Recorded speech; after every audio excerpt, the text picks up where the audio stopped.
People, generally speaking, do not want to lie. Never, ever. People will do anything not to say a direct lie. My daughter's been missing for the last 31 days. Like yourself, a true master of this. Can you deceive people? And it lets us know, well, something else is going on here. And now I say there's no good thing as a good liar. They're just bad listeners. Everything a person says has a meaning. I think we can both agree there are definitely signs of deception in this interview. No, I have requested you stop, but I'm still defending the fact that I'm...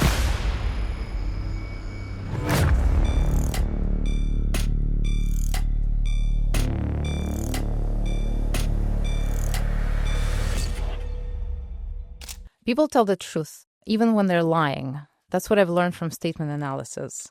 So legitimately, you can know if your boyfriend, girlfriend, or even the president is telling the truth. And you can know with 100% accuracy, and there's no catch. We're going to explore and find out. Mark, thank you so much for being here. Excited to have you, excited to dive in, go through the technique that you've developed and you have the trademark for. How did this whole thing started? We're gonna start with that. But first, I know that you served as a U.S. Marshal for 26 years, I believe, and taught in the academy and taught specifically statement analysis. But you've started in the Secret Service in the White House. How did you get recruited and why did you leave? Well, I started with the Secret Service Uniform Division. And my senior year in college, I was just applying with every federal law enforcement agency I could think of. And I applied to be an agent, but they said we have this uniform division position as well. So I applied for it, and they were the first ones to offer me a job. What's the difference between the uniform division? And I'm assuming when you said an agent, you mean the FBI.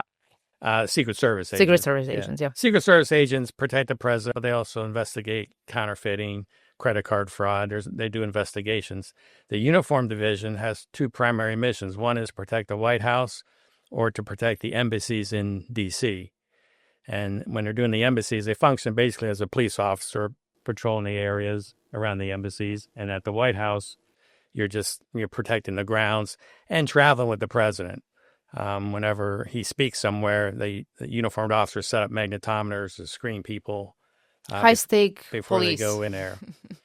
Very high stakes. Yeah, so that's what I did for a year and a half with President Reagan was in office at that time. And why did you? How did you get recruited? Was it anything more, some extra screening for that, or like anything specific? Because you are in the White House.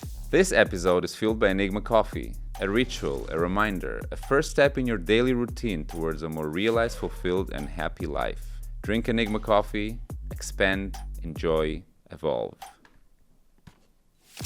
The place that has to be the most protected in the country. Yes, there's a lot. You're standing next to the president with a gun on your hip, sure. There was a lot of background investigations. Very thorough about that. The recruitment part, in those days, they didn't actually go out and actively recruit. I just applied with them. I think being from Ohio, where I grew up, helped because most of the officers working there were from the Virginia, Maryland area because they knew about the job. But outside of the D.C. area, most people didn't realize there's a uniform division of the Secret Service. And why did you leave? I left because the job was strictly protection. I wanted to do investigative work. So in 1980, I worked with the Secret Service from 83 to 85. And then in 1985, I switched to the U.S. Marshal Service and spent the next 24 years as a Deputy United States Marshal. And how did you get to statement analysis? And because let's sort of set the ground. Statement analysis is not something that didn't in some way exist before in some sort of form, in a sense that people were looking at the interviews. There are certain techniques that the agents would use, but there is also something extremely specific to your technique. How did you find out about this whole area in the first place? Well, when I was with the Marshal Service after about 6 years, I got promoted to an instructor position at our training academy. And when I got there, they asked me, what do you want to teach? And I like hunting for fugitives. So I said, fugitive investigations, operational planning. And they said, how about interviewing techniques? That falls in the same category. And I said, sure. But the primary focus on interviewing was detecting deception. And so to prepare myself to train our students, they sent me to several classes on linguistic analysis. And as I got into it, I found it to be very fascinating, to the point I decided to conduct my own research to see if these techniques were valid and if there are any new techniques I could learn, to detect deception. So you've developed some new techniques. I developed some new techniques. The first training I took was in 1991, and there was, like you mentioned, several people that were teaching something similar to statement analysis, linguistic analysis, went by different names. And then my studies verified that what they were saying is true, but then I also learned some new techniques. I would estimate that what I teach today, probably half of what I teach, I discovered through my own research. So the bold statement that I made at the beginning, that is 100% accurate, is it actually true? Very close to 100%. The more deceptive indicators the person gives us, that number goes up. But when we analyze a statement, we're not putting words into people's mouths. We're just analyzing what are they telling us, and so it's very, very accurate. I read your book, which you first wrote in 2001.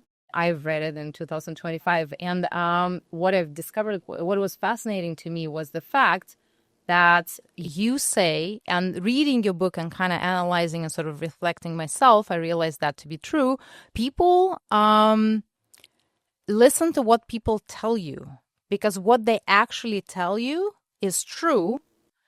And you can see and that's a very weird thing to say, because they're lying, but telling the truth at the same time. So that was confusing until I really dived in and realized if you look for the right things, then you know exactly what people are telling you. And written statements is one thing, but can you do the same thing when people are just talking? Sure. With verbal statements, it's a little bit harder to pick up on. You got to be quicker with it. Written statements are the best thing going. You can take your time analyzing them. You can mark it up, underline, circle certain words. But it's all about the language. So whether it's written or verbal, yes, we can analyze the statement. And as you mentioned, people, generally speaking, do not want to lie. Most people raise that line as wrong, maybe a sin. They know if they tell a lie, their body language may reveal the fact they're lying. So people don't want to lie, and they usually do not lie. Now, they'll be deceptive, but the statement itself is probably a truthful statement. So as you were mentioning, if you take that approach, I'm going to believe what this person is telling me, a lot more things will come to light. A lot more things will jump off that page, if you take that approach, because you realize, well, you qualified your statement. I mean, you realize exactly what they're telling you, and there's no interpretation there. Everybody is super interested in this whole deception and, finding out that if people are telling the truth. But a lot of the times they mainly focus on body language. You got a whole bunch of people analyzing body language on YouTube, and, everybody is fascinated. There is a separation between the specifically statement analysis, body language, polygraph, micro expressions you brought up in your book, which I never thought about as a separate thing from body language, but you tell me In the same realm, yeah. And of course polygraph. What's the difference in terms of accuracy and efficiency of statement analysis to those techniques? Well, with a polygraph, you're limited to asking yes or no questions. So with statement analysis, we can analyze a yes or no question, but we can analyze the statement itself. And that's pretty much what we're doing, getting a statement from somebody, where a polygraph, can't do that.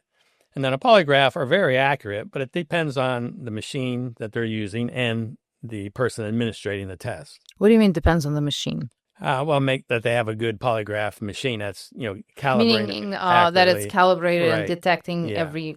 And most of them you figure they probably are, but it also gets down to the administrator, the person administrating it. If they have a lot of experience, then they're going to do a better job with it. But the biggest problem with the polygraph is that it is limited to yes or no questions. And you obviously know more about polygraph than I do, but so someone is asking yes or no question. So if I'm nervous, and it's going to indicate, but is it necessarily deception? Because with statement analysis, I can see how you can say this is deception. But with polygraph, how accurate the question of specifically lying? Yeah, you can tell, the heart rate went up or the person is sweating. But do those things necessarily mean that the person is lying? Not necessarily, but it points towards that. Now, what a polygraph examiner will do is they'll establish a baseline. They'll ask the person questions they, should be able to answer truthfully. They, is your name so-and-so? Yes. And they're gauging, okay, a truthful answer. Got it. What type of, The range of... the range they give. Now, everybody, I imagine, takes a polygraph is probably nervous to some extent, some more than others. And so that's factored in as well. And that's why they establish that baseline. So then later, if that is going off the chart with a certain question, then that's an area they're going to take a stronger look at. And body language. Now, body language can be used to detect deception. It's much better used to determine a person's state of mind or their emotions. How they feeling. Are they tight, tense? Now, again, that if they're tense because of a certain question, that could indicate, they're being deceptive about it. Or they might be just stressed. It could be just stress as well, And so, again, with body language, we also have to establish a baseline. And that's done by asking them questions. Again, they should be able to answer truthfully. What's their name, their address, their phone number, stuff like that in an interview setting. And you're establishing that baseline. And then you look for the abnormal movements.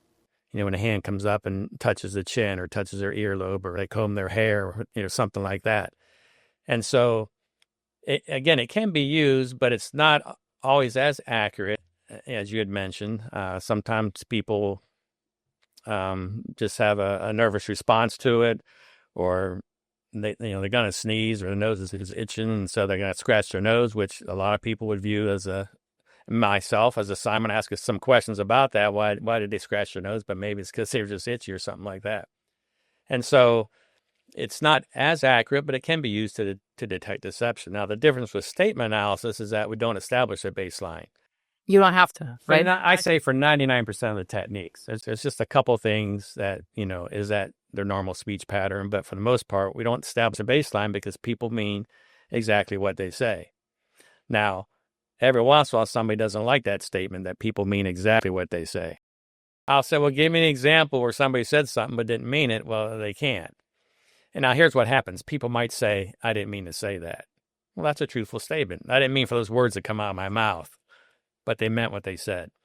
Even if you have a couple that's having a heated argument, and in the middle of that argument, one of them says the other, I hate you, and then realizes, well, that's a pretty strong word, and quickly apologizes, I don't hate you. I believe they don't have hatred for that person, but for that split second, yeah, they did. And so that's why they said it. And as you point out, if you really take a look at what people are saying, you're going to find, yeah, they meant what they said, So let's take a look at those, some of those techniques. Two of them I found completely, I was just shocked because they're so obvious, and you don't, unless you look into it, you just don't think that those things mean anything.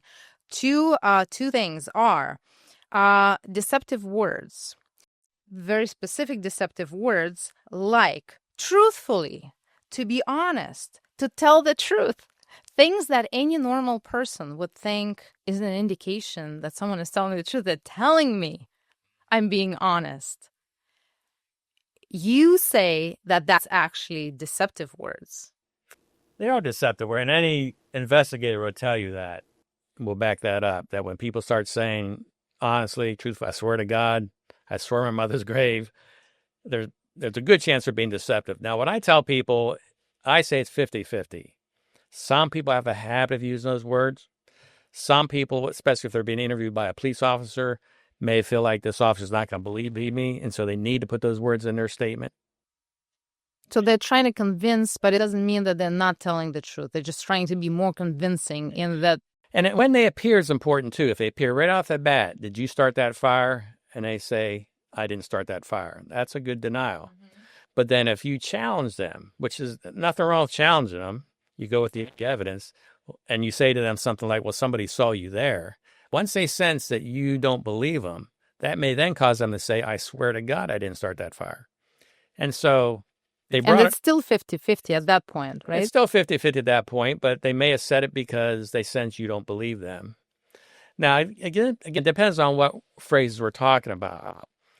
For example, and the key is, what I tell people is, extra words give us extra information.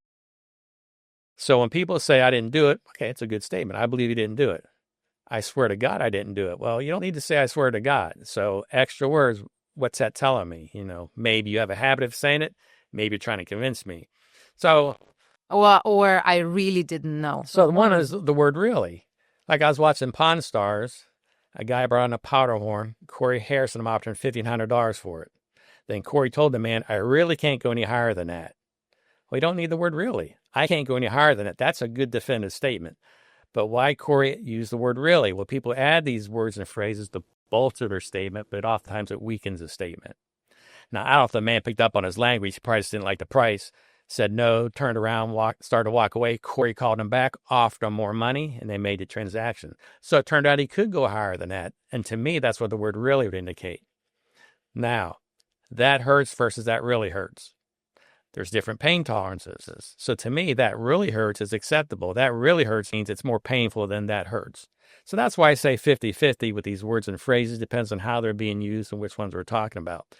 But what I tell investigators is don't let it go in one ear and out the other. If you hear these words and phrases, that light bulb in your head should turn on, take note of it, and then we're going to back them up in their story and ask them some more questions about that area of their statement. Yeah, so basically you can't go by just one indicator. It's still a collection of things. And I'm assuming the longer the statement, the better. Because Absolutely. then you gives have us more to look at. Yeah. More to look at. So another word which was very interesting is and people often say, is it always an indication of deception?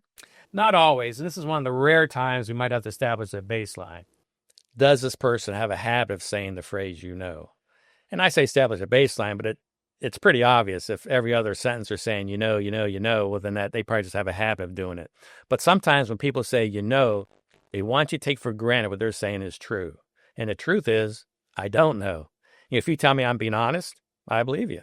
If you tell me I'm being honest, no, I don't know that you're being honest. So if they use it sparingly, then that's an indication they just want us to take for granted what they're saying. And we take nothing for granted in statement analysis. We believe what people tell us, but we don't add to the statement. We don't assume anything. We only believe, what they're telling us. Another interesting thing that I found is the word "I am innocent," which to me would, just on the face would feel like a truthful statement. But you go deeper into the "I'm innocent." What's behind that? Well, it is a truthful statement. The person is innocent in our country until proven guilty. And so deceptive people often say, well, I'm innocent. And when people say I'm innocent, they're denying the conclusion that others have. The general public, the authorities believe you did it, and they're just saying, no, I'm innocent. But when people say, I didn't do it, they're denying the act itself. And that's what you're looking for in a good denial. Did they deny the act itself? And so innocent people, even a serial killer, blood on his hands, could say, well, I'm innocent. In his mind, that's a truthful statement because he hasn't been found guilty yet.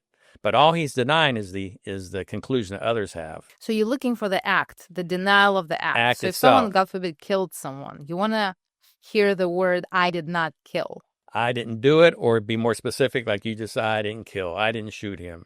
I didn't hit her. Or at least to say, I didn't do it. When they do that, they're denying the act itself. But people will say all kind of things and not deny the act itself. Oh, I wouldn't do that.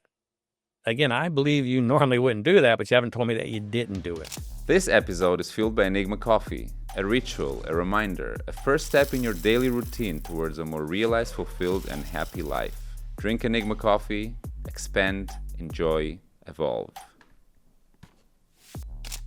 I like that you say that some people are better liars and some people are worse liars. Of course, with those who are not so good liars, it's a little easier. Absolutely. If someone really studies, like yourself, a true master of this, can you deceive people?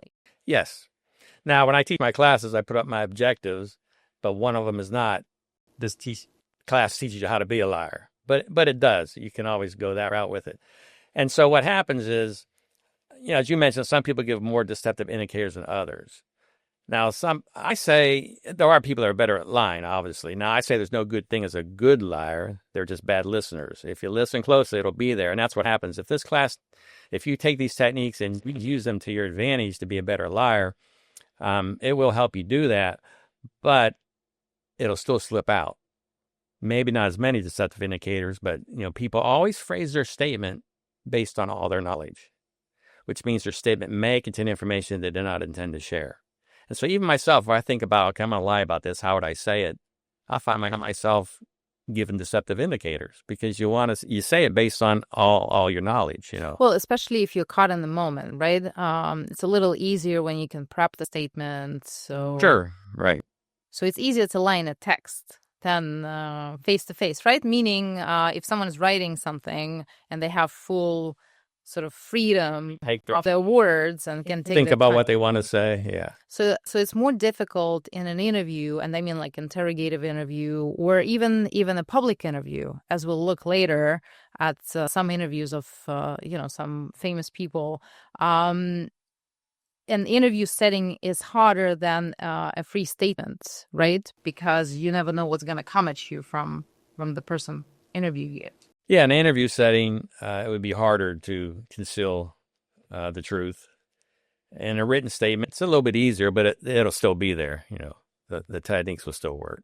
To establish the technique, what are the main aspects? Well, the statement and techniques are based on the English language, as spoken in the U.S. Now, they can be used in other English-speaking countries, but there are some terms that people have in other countries we don't have in the United States we have to take into consideration.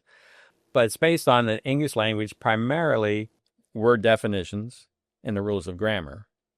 And so the word definitions, as we have touched upon a little bit, we're looking for specific words. What's this person tell me based on how he phrased his statement? So I did, when I was at the Marshal Service, I did recruit interviews for the Marshal Service. And it was 3 of us senior deputies interviewing the applicant. It was our first opportunity to meet this person. It was a get-to-know-you session. We asked them standard questions. Why do you want to be a Deputy United States Marshal? What can you contribute? Go over their work history. Go over their application. On the application, it says, list any contact you have with law enforcement. Well, this was years ago. But we had one applicant to put down his wife. She called the police. They came to the house. She decided not to press charges. They left. He had contact with law enforcement. He put it down. It looked like he's being very honest. That may or may not have shown up in a background investigation. Of course, we were concerned, is this guy a hothead? Is he a wife beater? So I asked him, is there any time you hit your wife and she didn't call the police? And he gave a very lengthy answer, but the word no was nowhere in his answer. So I had my suspicion. Well, at this point, the room got quiet because the 3 of us are taking notes. He's sitting on the hot seat. And sometimes people feel like I got to say something to break that silence. And he did. And he said, I'm trying to be as honest as possible. Now, he started out saying, which I don't know. But the big word is trying. I'm trying to be honest. Well, the word trying means you attempted something, but didn't do it. You might have failed. It always means that. You failed to do it. So he's telling me I'm not being honest. That's not interpretation. That's what the word trying means. He did not pass the interview. We got him to admit later that he did hit his wife another time. So he didn't pass the interview. But now that sounds like very simple. And it is. We all know what the word trying means. But it's used a lot, and it goes in one ear and out the other. I think what it is also, as I was sort of reflecting on this, I think a big part of this is people try to finish. We always psychologically try to finish other people's thoughts for them or other people's words for them or interpret them the way because we don't want them to lie to us, right? Like nobody want to be lied to. Sure. When President Clinton testified in a Paula Jones deposition, he was questioned about that. And he said, well, I was bound to be truthful and I tried to be. Well, he's telling us he wasn't truthful, but nobody picked up on that. Even President Trump, when he's on the campaign trail the first time around, made a promise, I'll not lie to you. So after he became president, a reporter asked him, have you kept that promise? And he said, I try. That's not what we want to hear. Yes, I've kept that promise. But again, the reporter doesn't pick up on, what he's saying. Because as you point out, we kind of interpret that as meaning, okay, yes, I have been honest. I haven't lied to you. Yeah. So coming back to the technique, it's linguistic. So it's completely based on the language. And you said it's mainly American English, spoken in the U.S. But you were also telling me that it kind of applies to UK and, sort of English-speaking countries are kind of still within. Still follow the same rules of grammar, and words mean the same thing. So if someone's knowledge of English, even if it's a native language, but their grammar is poor, are you still able to use the technique on them? Yes, and I tell people that we have to consider their education level. Is English their first language? Do they have a command of the English language? If they don't, that could account for certain things. When we look at the pronouns or verb tenses, they may get them wrong because of that. But other parts of statement analysis will still apply, no matter what their education level is. We looked at deceptive words. That's one thing. There are also articles, which is very interesting. The a and the. Right. Can you talk a little bit about that? Well, that's where we get into, as I said, some of the techniques are based on the rules of grammar. And one of them is the use of articles. Now, the articles a and an are called the indefinite articles. And we use them if we're not sure what we're talking about. And the article the is the definite article. So we use it if, as I tell people, if you definitely know what you're talking about, you use the definite article the. So, for example, one of the statements I use in class is, they said, I was walking down the street. The street. Now, that's acceptable. It means they recognize what street. We like to know what street they're talking about, but so far, so good. When a man approached me with a gun, a man, never seen this man before. So they correctly introduced him as a man with a gun. Never seen this gun before, so they correctly call it a gun. Now, the rules of grammar also tell us that once you introduce someone or something using the article a or an, you then have to transition. And now you start using the article the, because now we know what man they're talking about. We know what gun they're talking about. So this person went on to say he put the gun in my back. After saying he had a gun, he then said he put the gun in my back, and that's correct. Now, we do that automatically growing up speaking English, but we're following the rules of grammar. The problem with the statement was he then forced me into the car. Well, if he'd never seen this car before, it should be a car. But by calling it the car, at the very least tells us he recognizes that car. Either he's making up the story or he willingly got in and then later wanted to say he was, kidnapped.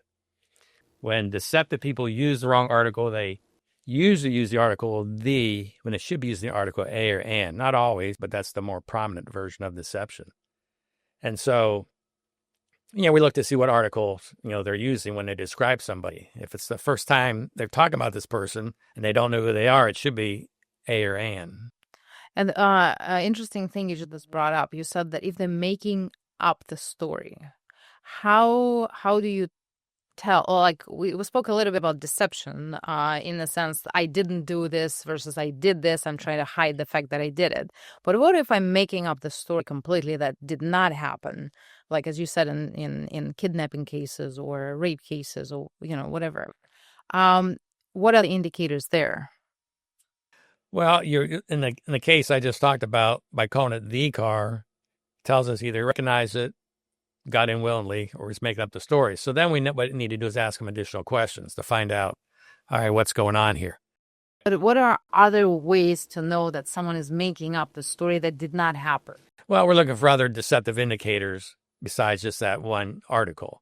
But those will be just still the deceptive indicators that can be used in when someone is, in any other situation. So I'm saying there are no specific indicators to an invented story, like because in body language, I'm sort of comparing to body language. They say person looks this way or that way if they're remembering or imagining. Right? Depends if they're right-handed or left. Exactly. Here and you go. That's why you can't rely on it. Yeah. But in terms of that, is there anything where you say they're making it up like that? The more deceptive indicators we have, then it's a stronger indication that they're making it up. Now, what you'll find is that most statements are not 100% false. The person...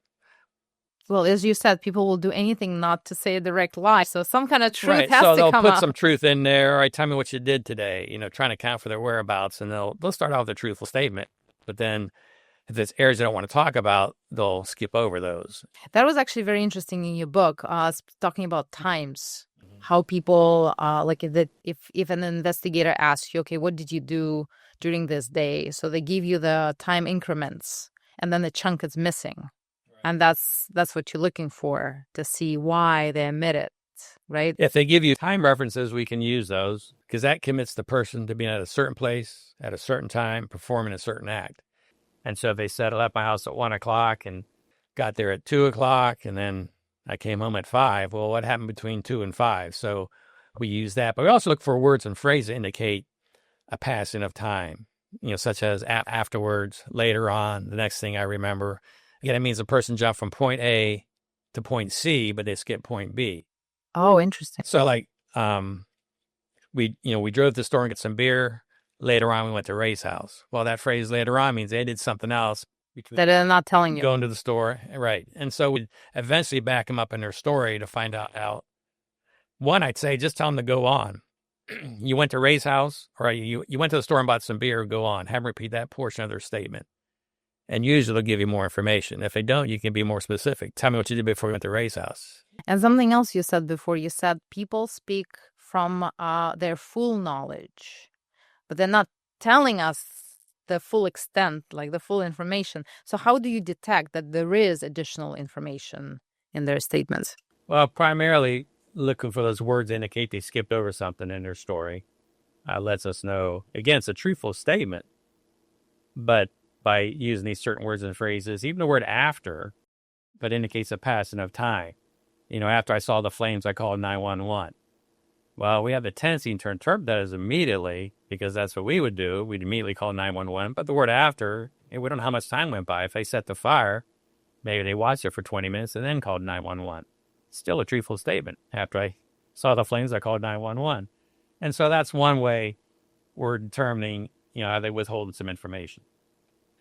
And then also, if they qualify their statement, that can let us know, if they're being deceptive or what's going on there. What are those qualifiers? For example, one of the statements I use is Senator Ted Kennedy. Years ago, he's involved in an incident called the Chappaquiddick incident. He was leaving a party with a pastor, Mayor Joe Kopechny. He drove off a bridge.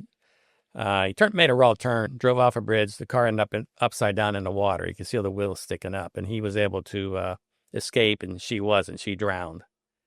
And there's a lot of questions about, did he really try to get her out and what was going on there? But the thing is, he didn't report to the police till the next morning. But when he talked to the press, he said, when I fully realized what happened, I immediately contacted the police. Well, they already found the car and her body by that time. But he didn't say when I realized what happened. He said when I fully realized what happened. He qualified his statement. Again, extra words give us extra information. And so as an investigator, I'm going to look into, what do you mean by fully? He's probably thinking what's the ramifications of my political career or something like that. But people will qualify their statement in certain ways by adding extra words. And it lets us know, well, something else is going on here.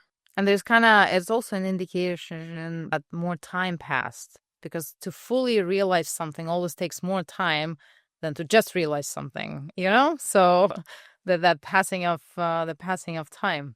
Another interesting thing, which kind of jumped out to me as a mother in Ramsey case, the John Benair Ramsey case that we'll talk about later in more detail, the use of this, that, and mine, where she talks about her daughter as, I think she says, that child.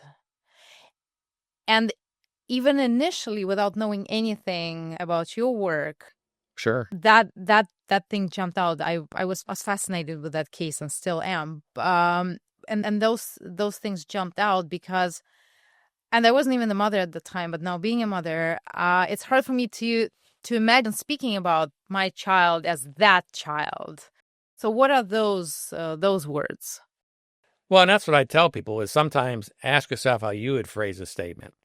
Because you're an innocent party. Compare your statement with theirs, and sometimes that'll bring things to light. And as you're mentioning, one would be the pronouns this and that.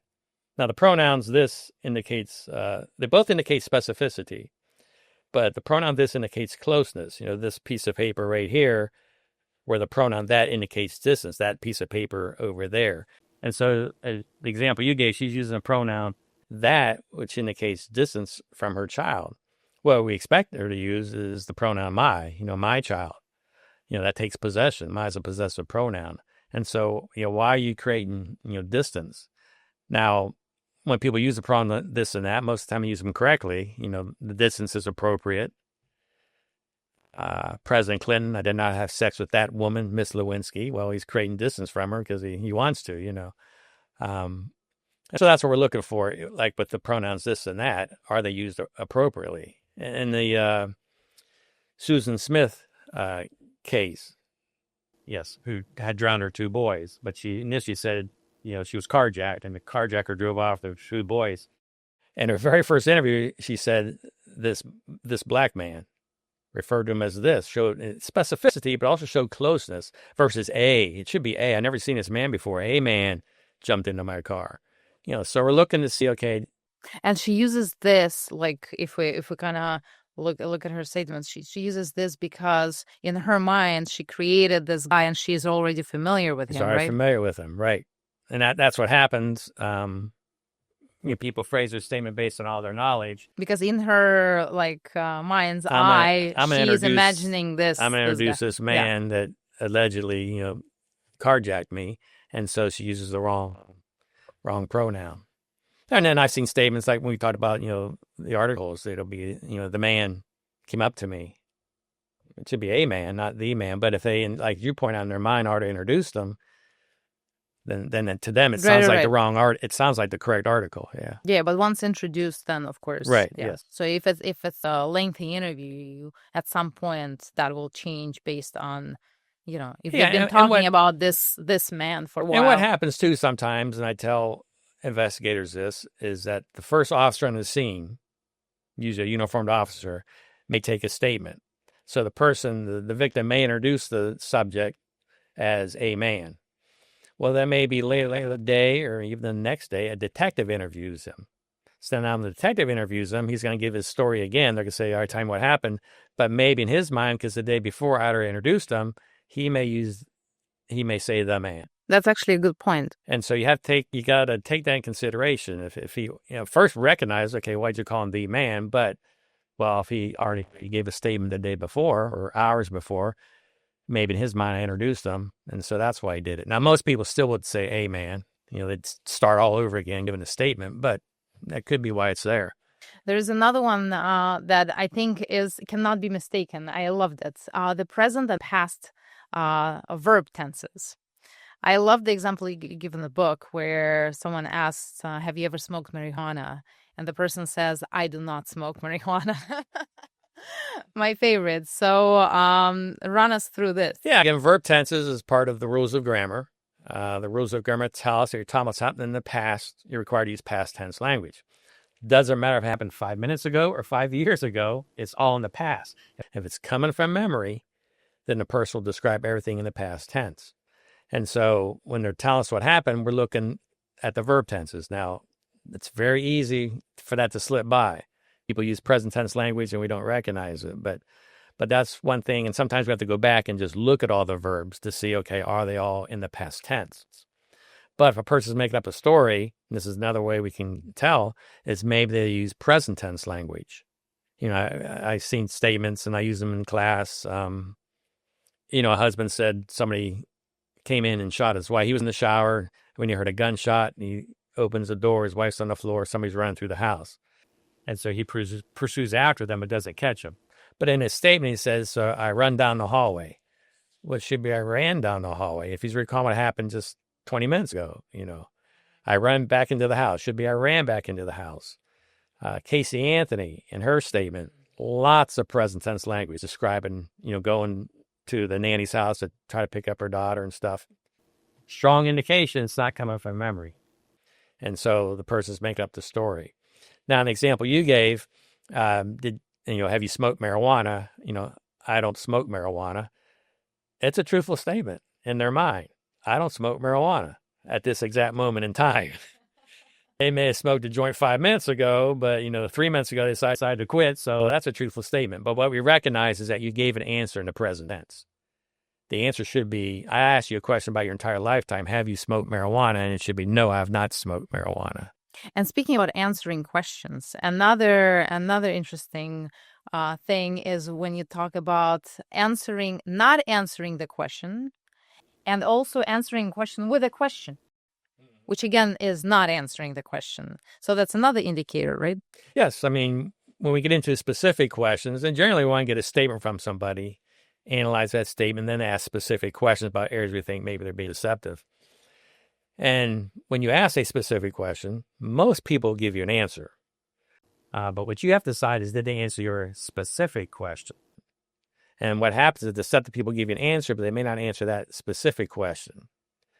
Like Oklahoma bomber Timothy McVeigh was asked, did you do it? That's a perfect opportunity to say, no, I didn't do it, But even though his life is on the line, he doesn't want to lie. So he said something like, we're going to plead not guilty. Well, plead not guilty is not the same thing as saying I didn't do it. In federal court, lots of people plead not guilty, and then we have a change of plea hearing later on.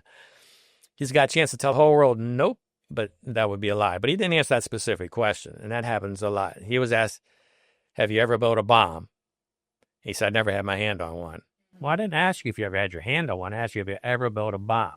Now, by giving that answer, he's trying to make it sound like I'm answering your question. Like if I didn't have my hand on, therefore I could not have. You should just assume that I haven't.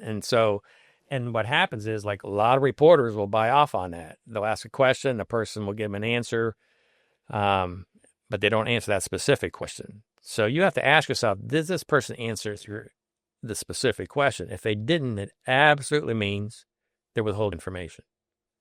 Now, the other one that happens a lot, as you mentioned, is, did they answer your question with a question? And one, it means, as you point out, they haven't answered your specific question, but it also means you asked a sensitive question. If a person answers your question with any type of question, it usually means it's a sensitive question. Now, if they say, can you repeat the question? There's a chance they didn't hear what you said, but they probably did. And again, in their buying time, it's a stall tactic to give them time to think about, how should I answer this question? So no matter what answer they give you, you can't believe it's a truthful answer, because why did you have to think about your answer? Why do you need time to think about it? So,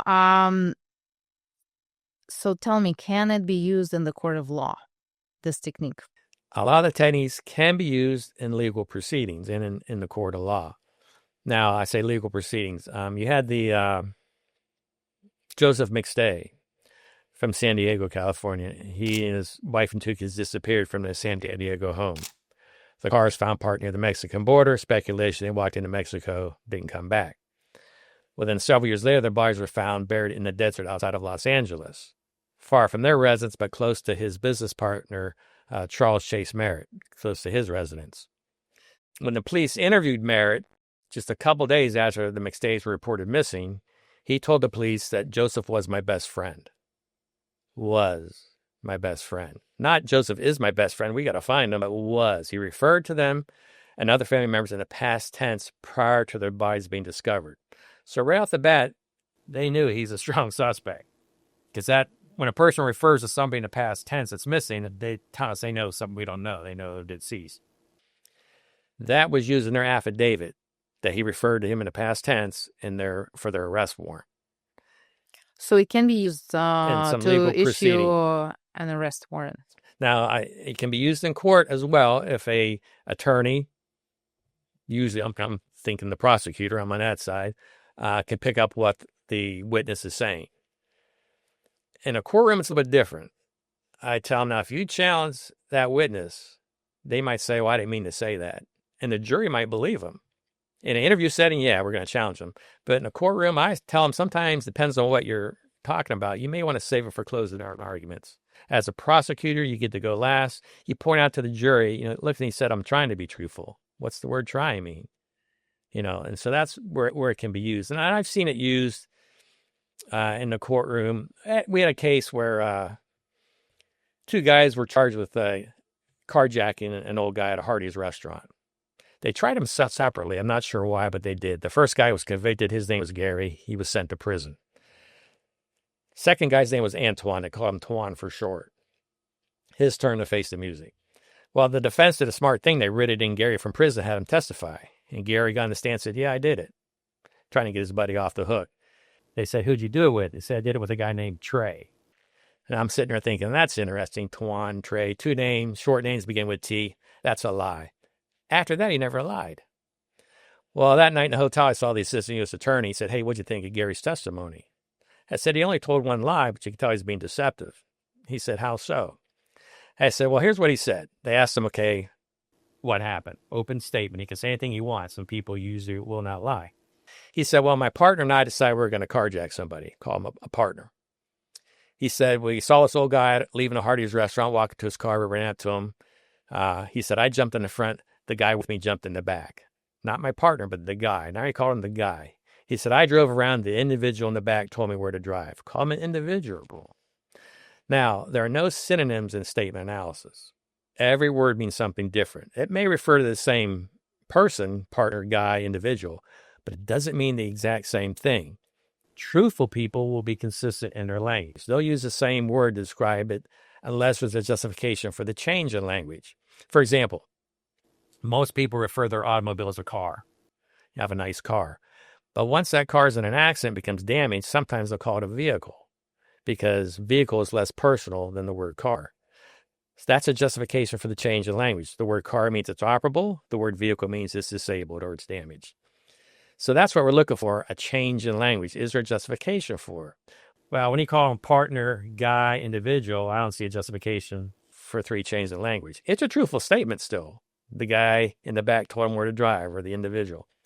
Now, I told the assistant U.S. attorney that you could tell the jury that during closing arguments, but you'll probably confuse them. But if you want to say anything, say this. Listen, you asked him who he did it with. He said he did it with a guy named Trey.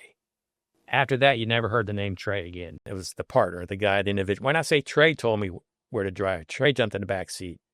He said, yeah, I like that. So he shared that with the jurors during closing arguments. Why didn't he call him Trey? Because it's a lie. It wasn't Trey. He doesn't want to lie. A lot of them are shaking their heads. Yeah, it's true. He didn't need my help. They still convicted him anyways without my help. But it was just a good example of not following the dictionary. But it's a good example of using it in a courtroom. But can they invite you? You know how they invite psychologists, other people to Expert witnesses to give to give their analysis. Can they invite you as a legitimate? Does it stand in the court of law to invite you to give your rundown of a statement? As of right now, no. Here's what happened. Why? Now, what I tell attorney, I get this asked a lot by attorneys. I said, you don't need me to testify. You need me to be there to point out what he has said. Then you can challenge the witness or talk to the jurors about it.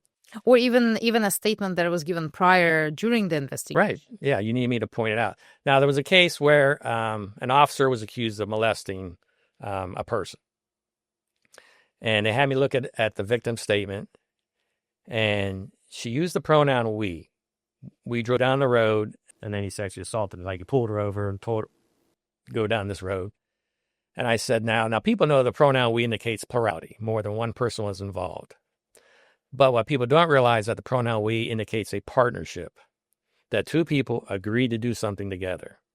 Doesn't mean they're best of friends. It can be a very limited partnership, but still it means that two people share the same values. And so a victim of a sexual assault case is not going to use the pronoun we. They're going to say, he made me drive down the road. He made me do this. Yeah, because they want to distance themselves as far as possible from that. So the we tells us either they're making up the story, or if we know, they were pulled over or what have you, then they're making up the story completely, or else, if there was any sex involved, it was a willing participant. But, of course, he said he didn't sexually assault her.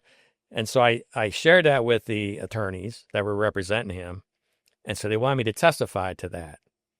And so they had a hearing. It's called a Daubert hearing, if I can testify as an expert witness. Well, federal judges, they want studies on everything. They want to make sure that, one, you're an expert, but that what you're saying is also true. And so where's the studies that show that we indicates a partnership? Well, I don't know of any studies that show that. It's just inherently there. You can't use the pronoun we without showing an agreement that two people, we went to the game.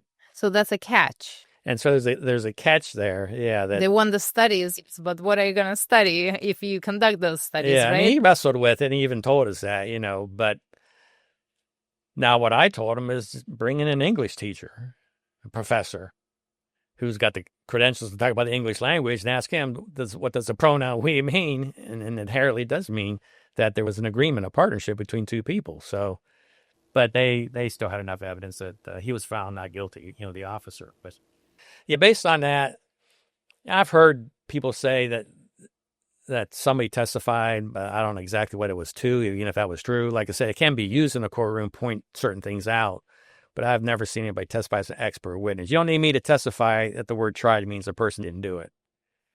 Right. The dictionary will tell you that. But look, for a jury, and a jury trial is kind of very specific things. You take 12 individuals who, I mean, let's be honest, I have a lot of questions for a jury trial in general, because those 12 people are just pulled, from their life. They're not experts in whatever is happening, be it a murder trial, be it a some sort of, securities fraud, whatever it is, that's not their specialty. So they have to decide someone else's life just based on the evidence that they're presented and analyze them to the best possible abilities, and again, they're not experts. So it really, it's a little bit just who is more convincing. I have just a funny anecdote. I just met someone just at a bar, a lady. She's actually a securities attorney right now, very, very prominent, beautiful blonde lady, tough, you can tell. She said, I was a clerk, just a court clerk on O.J. Simpson case. She said the second the prosecutor would speak, you could tell the jury hated her. They just didn't like her for whatever reason. So, and when you don't like someone, obviously, whatever they say, it's gonna go through that filter. So I tell investigators, statement analysis is a tool to help you eliminate suspects, zero in on the right person, and in most cases, ultimately, try to hopefully get a confession, get them to confess that they did it. This episode is fueled by Enigma Coffee, a ritual, a reminder, a first step in your daily routine towards a more realized, fulfilled, and happy life. Drink Enigma Coffee, expand, enjoy, evolve. This is a very sort of distilled way of looking at things. You're looking at specifics. You're not sort of interpreting things. Right. No interpretation. With trials, I mean, it's the evidence. What does the evidence show? And that's what you're going to convict them on. And then sometimes the evidence is a little unclear. And that's why we have hung juries, or people are found not guilty, at times. And so, yes, we can use the statement analysis techniques in a courtroom.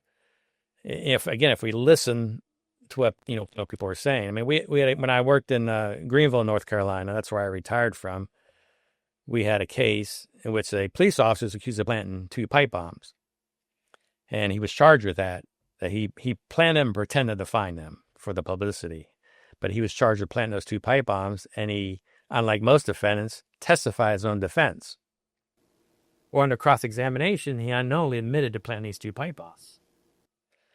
And what he said is that he parked his patrol car along the side of the road, got out, walked about 100 yards just to look in the ditch to see if he could find anything. Why, I don't know, but didn't see anything. And he said when he turned around, the sun came out from behind a cloud. He saw something shining in the ditch, bent down, picked it up, and it was a pipe bomb. So, in retelling his story in court, he said, when I trekked back, meaning going back to his patrol car, he said, that's when I recovered the first device. But he said first device, because there was, a total of 2. Well, by saying first means he knew there was going to be a second one. He should have just said the device. Now, everybody in the courtroom knew there were 2 bombs. So some people say, well, his memory's tainted. But he should have said the device, not the first device. But the real confession, the other one, is in the word recovered. He didn't say, I discovered the device. I found the device. He recovered it. And the word recover means to regain or reclaim something. Now, some people say, well, he's a police officer, and that's police lingo. It is. But we use it based on its definition. We don't pull the rules of grammar around and English language around. If you were even an officer going to the river to go fishing, saw a body floating, would probably say, I discovered a body. I found the body. Make an effort to retrieve it, and then you may say recovered. And he was found guilty of planting those 2 pipe bombs. But again, had the defense attorney picked up on that, or the prosecuting attorney, assistant U.S. attorney, I would not challenge him on his language. I'd have read back the transcript to the jurors during closing arguments. He said he recovered it. What's the word recover mean? Or redefer, where I could ask somebody to testify if you want to what it means. But this seems to be accurate. Words are words. The meanings are the meanings. You can't twist that part. Trying is still trying. Doesn't matter. I want to be honest is still an indication of wants and right. not being you honest. haven't told me you are. Different education levels, as we talked about. Some people may use the wrong verb tense because they have poor English skills. It's possible a person doesn't understand what a certain word means, and so they think they're using it correctly. And so it's 99%, I guess, is what I'm going to say. But in a court of law, that they want 100%. They want it to be completely accurate. But on everyday basis, people usually lie about petty things, right? Well, what happens is a lot of times people aren't necessarily trying to be deceptive. I'm going to purposely withhold this information from them. But we gain additional information by looking at how they phrase their statement. For example, I show a video of Hunter Biden. He was several years ago facing finance charges. CBS interviewed him, and he said that I am 100% certain that I will be cleared. Well, the only way you can use the word certain, if in your mind you ruled out other possibilities, which lead you to conclude then that you're certain about something. You see, if a person is certain, they won't use the word certain. They'll say, I'll be cleared. I've done nothing wrong. But when a person says, I am certain, it means they thought about something else. So in this case, it indicates, we don't know we can't read his mind, but it's an indication he thought, I might be found guilty. But he came to the conclusion, no, I'll be certain. And so they unknowingly use that word certain because in their mind they made this comparison.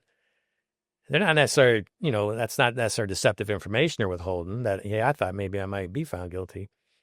And then if you remember, he was going to plead guilty.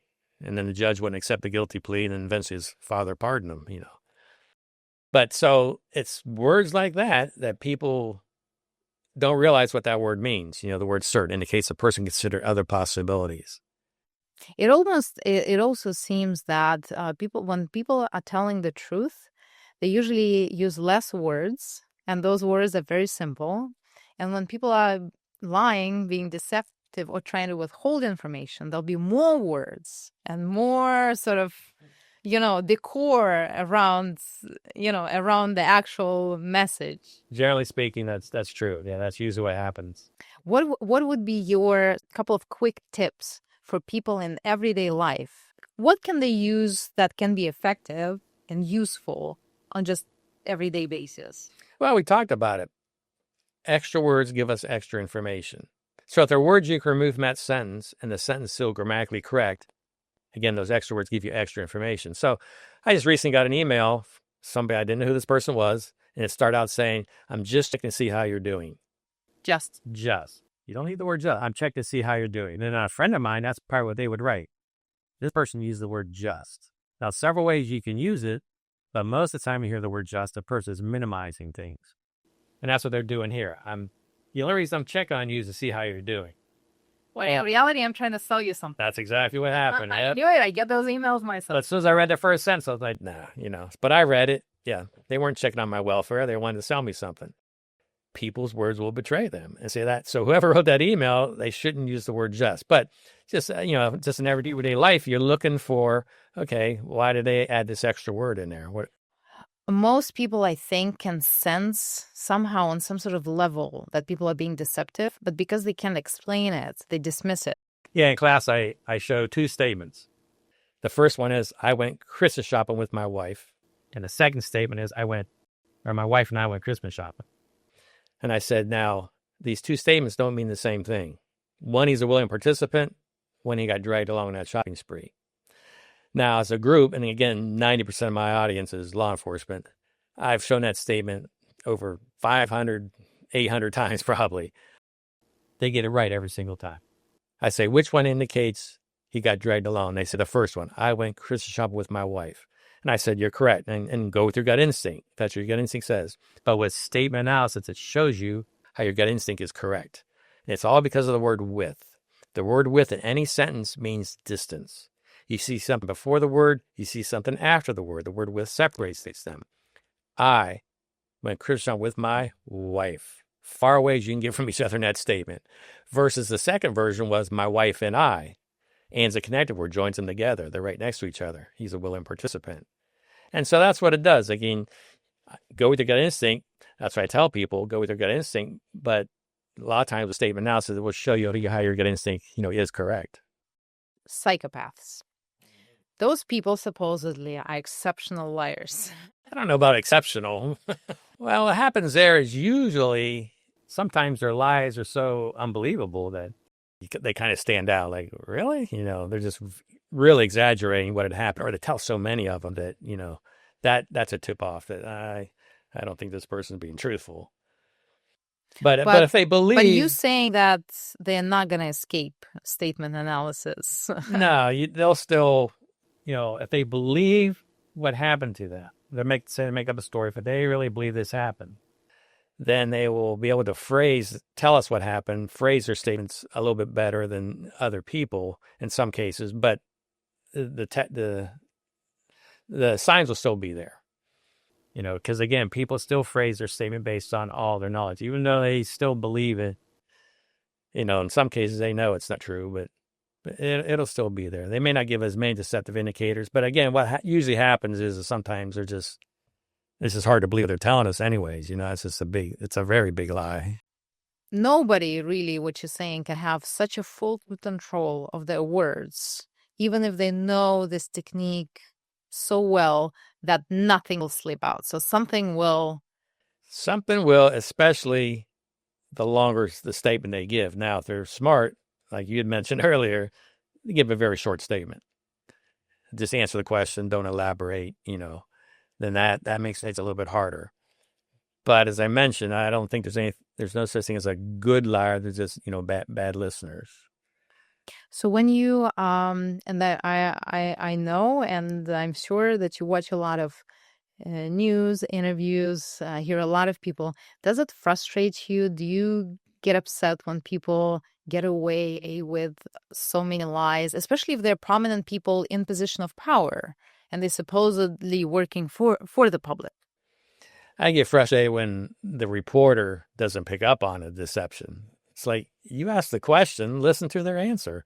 Or especially if they don't answer the specific question. I mean, today that's so obvious. You don't need to be an expert and analyze the statements to just concentrate. Well, you gave me an answer, but didn't answer my specific question. But that happens a lot with reporters, and they just ask. 'Cause the truth is, most reporters aren't really looking to get to the truth. It's just putting on a show. So they ask a question, they get an answer, they just move on to the next question. So you kind of learn to live with the lies of the world. But really, like, how do you judge the world around us? Is it a more truthful? Is it a more deceptive world? Like, what's the percentage? I don't know about percentage. I think most people are truthful people. Again, most people don't want to lie. Most people aren't getting in trouble, getting themselves in a jam. But sometimes sometimes they're just trying to preserve an image, right? Or portray themselves in a certain way. So they will make things up to... Some lies are a little less grave than others. Yes. I mean, we all tell white lies. Hey, it's what we're going to call from time to time. Or, if we were completely honest, maybe it would be hurtful to that person. So we don't want to hurt them. And so you look fine today, or something like that, Right. I think most people are truthful. Now, again, depends on who you're meeting. And, if you're buying a used car, then you got to turn the statement analysis techniques on. I don't want that salesperson to get you as a buyer. I've read in your book, and that fascinated me. You said that one of the oldest statement analyses is in the Bible. It has to do with King Solomon. And as the Bible tells us, King Solomon was the wisest man to ever live. And in this kingdom, there were two women, had small infant children, lived in the same house together, slept in the same beds with their babies. Now, as the story goes, during the night, one of the mothers accidentally rolled on top of her child and suffocated to death. Woke up middle of the night, found her baby died. She then allegedly swapped babies with the other mother. One in the morning, both mothers woke up. One had a dead baby next to her, but said it wasn't her kid. accused the other mother of swapping babies, and she denied it, so they went before King Solomon. And the way King Solomon decided who was lying and who was telling the truth is, he said, bring out a sword and we'll cut the baby in half. You can have half and you can have half. And then one of the mothers said, no, don't kill the baby. And the king determined this was a true mother because he'd rather see her child live with somebody else than they be killed. Pretty smart. But King Solomon knew who was lying and who was telling the truth before he ever brought out his sword for our edification. And it's because he analyzed their statements. And what happened was one mother told her version of what had happened, and the other mother then responded and said, no, the living one is my son, the dead one is yours. And the other mother quickly fired back and said, no, the dead one is yours, the living one is my son. And then what the Bible tells us is that King Solomon repeated their statements. He was analyzing them. And we can tell which mother's telling the truth and which one's being deceptive based on the order in which they talk about the living one and dead one. And the first mother said, the living one is my son, the dead one is yours. She talked about the living one first because that's what's important to her. She wants her son back. But the second mother reversed the order. She said, no, the dead one is yours, the living one is my son. And the reason she talked about the dead one first is because that very night, her son passed away. And so it caused her to unknowingly, and that's the key here, talk about the dead one first, the living one second.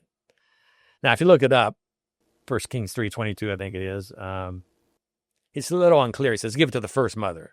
But I would contend he's talking about the first mother that said, no, the living one is my son, the dead one is yours. And so order is important. We look for order that a person mentions things. And, usually if they mention names, the first person they mentioned, they meant like better than the second person or the third person or something like that. But order, we can learn a lot by looking at the order that a person mentions things. I was driving down the road one day, saw a sign for Play It Again Sports. Didn't look like your typical company sign. Maybe the owner, manager, hand-painted, put it out by the roadway to draw attention to his business. But it said, Play It Again Sports, used and new sporting goods equipment. Not new and used, but used and new. So it tells us, without ever going into that store, they have more used equipment than they do new equipment. If you go into Play It Again Sports, you'll find it to be true. They have new equipment you can buy, but they rely heavily on you selling them your old equipment they can then resell. So whoever painted that sign probably didn't think, should I put used and new or new and used? They just wrote what they knew to be true. They have more used equipment than they do new equipment. Order is important. And I just show example after example of, where order, we can gain additional information by looking at the order that a person mentions things. So now in contemporary world, of course, we rely heavily on phones. So people text a lot more than they, Yes. talk in real life or even speaking on the phone. Are texts a good statement to analyze? Not a good statement, but we can analyze them. What's good and what's bad about that type of statement? Well, the problem with text messages is that usually, not always, but a lot of times they're short. Now, we have a series of them we can look at, but a lot of times they're very short, and so there's not a lot to look at. And then the other thing with text messages is that they're designed for people to take shortcuts. And so people sometimes forego proper English. For example, one thing we're looking for in a statement is the pronoun I. If the person wants us to believe they did something, they have to use the pronoun I. Went to the store, came home at 10 o'clock. Well, who went to the store? They didn't say I went to the store. It's the missing I. It's a lack of commitment. Well, in a text message, that I is probably going to be missing. Most people are not going to say, I will see you tomorrow. They're just going to say, see you tomorrow. And so if the I is missing, why is it missing? Lack of commitment, or they're just taking that shortcut? Or, based on the rules of grammar, the pronoun I is always capitalized. Doesn't matter if it's the beginning of a sentence or the middle of a sentence. And I've seen statements where a person uses a lowercase I in the middle of a statement, and it shows that, again, if they're minimizing themselves, it's a lack of commitment to that statement, and it turned out they were being deceptive. But in a text message, they may use a lowercase I throughout their entire text message. Why? Are they lack of commitment, or they just don't want to take the time to capitalize it? Exactly. That's probably what it is. Yep. Because it's that shortcut that we all use. And so we have to factor that in when it comes to electronic messages. Emails, not as much, but a little bit, but especially with text messages. What about false confessions? Is it something that's easily detectable? I haven't done much research in that with false confessions. What I believe is that if I looked at a false confession, I can maybe detect deception in that confession. That, well, maybe, he is lying about, committing this crime. Now, that may not be the case. Yeah, Alex, I haven't looked at false confessions to see. Sometimes false confessions occur, and again, this is somewhat of a red flag, but after 10 hours of being interviewed, they're wearing them down is what's happening. And so the person decides, I want out of this room. I want out of here. I'm just going to confess. I'm going to give in and confess. Sometimes that happens. Sometimes it doesn't. Sometimes you need 10 hours to get the real confession, from a person.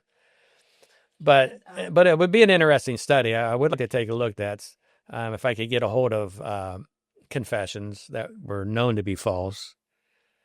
Then we did see if the language shows us, no, this person is, falsely confessed and they're making up. Is it possible to scare someone? Just theoretically, and from your experience in law enforcement, is it possible to scare someone to the point where they will admit things reasonably truthfully? I'm not saying entirely truthfully, because as you said, if it's a lie, something will still come out. But they'd be so scared, I don't know, because they're threatened, their mother will be killed or something. Is it theoretically possible?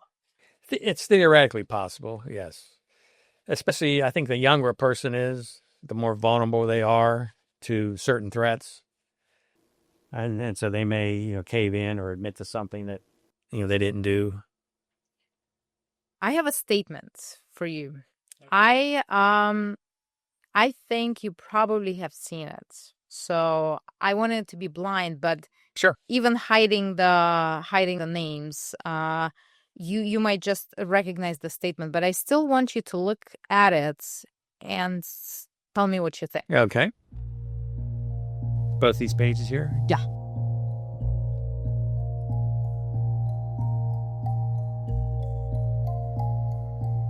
I haven't seen this. Good. But I think I know what it is. Tell me. Is it the Charlie Kirk shooting? Yes. Yes, okay. The person I was arrested for it? Yes. I'm guessing. All right. What are your thoughts? Anything stood out?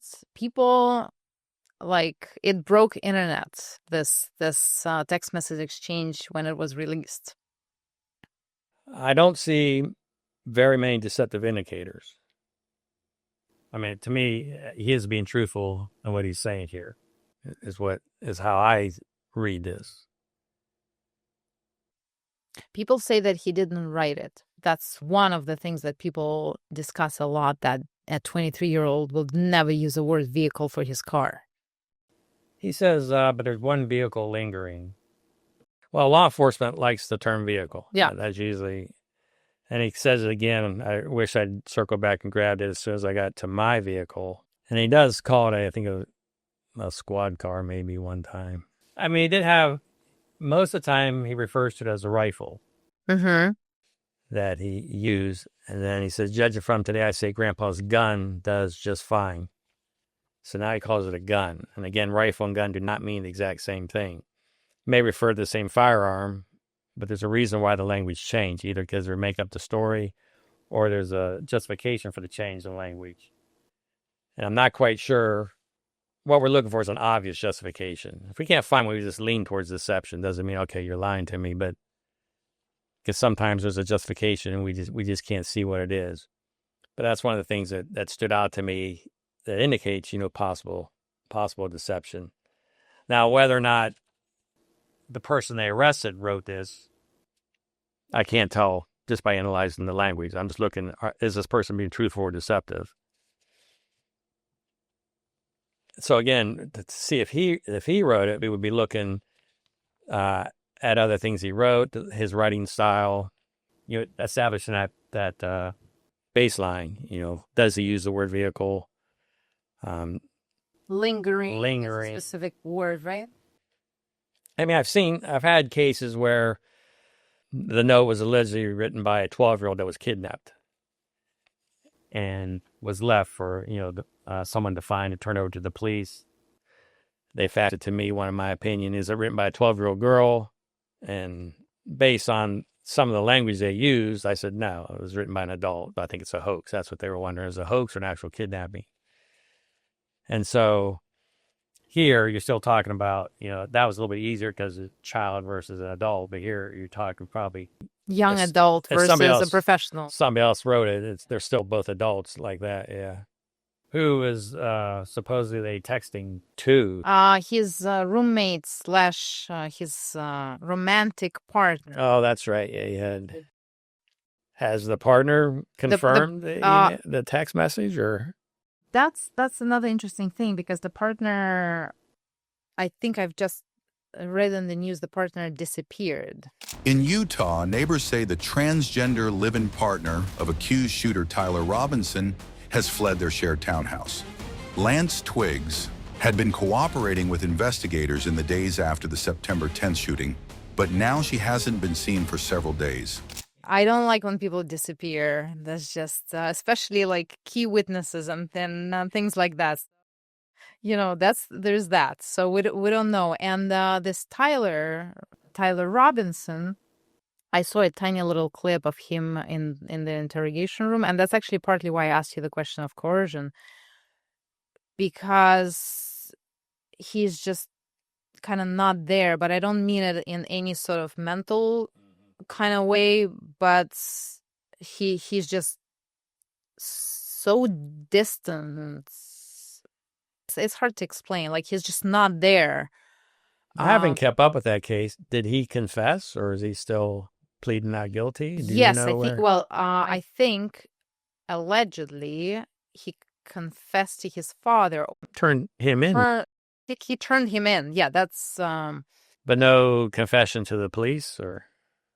That's what I'm understanding, but I'm not. Yeah, I'm not entirely sure. And another thing, which is interesting, why those texts were released.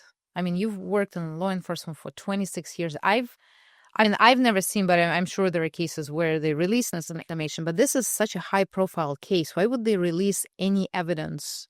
It was not released anonymously. Is that correct? It was the police released it. I know that officially? TMZ picked it up, and then everybody picked it up. So I'm not sure. I mean, it could be just part of transparency, but yeah, usually if something like that would be unusual to release prior to a conviction. I know that you focus on the language, but that's another thing that sort of stood out to me. He talks so much about the price, the value of the rifle. His grandfather is going to be upset. We call that's like a connection to another event. I mean, nothing happens in a vacuum. So there are always other things going on outside of whatever incident occurred that will show up in a truthful story, or there's other things that people are thinking about. And so that would be a connection there that would indicate, well, maybe it is a truthful, he did think that. It seems odd he would think that, but I don't know what type of rifle it was, but if it's very valuable, well, of course, that's going to be taken into custody. It's evidence, may or may not get it back, ever. And so that's what he's thinking, even though, you're looking at perhaps the death penalty, you should be thinking about that, not is your grandfather going to be mad at you. But that's one of those things that, nothing happens by itself. There are other things going on, other things people are talking about, thinking about that will show up in a statement. Supposition. If someone wrote this, let's say he did not write this was fabricated, how would we know that statement is not true? Well, it's possible it could look like a true statement. What happens is sometimes people will think of another incident that happened to them, and they'll kind of transfer that into the incident they're writing about right now. And so it helps them to use appropriate language, even though they're separate incidents.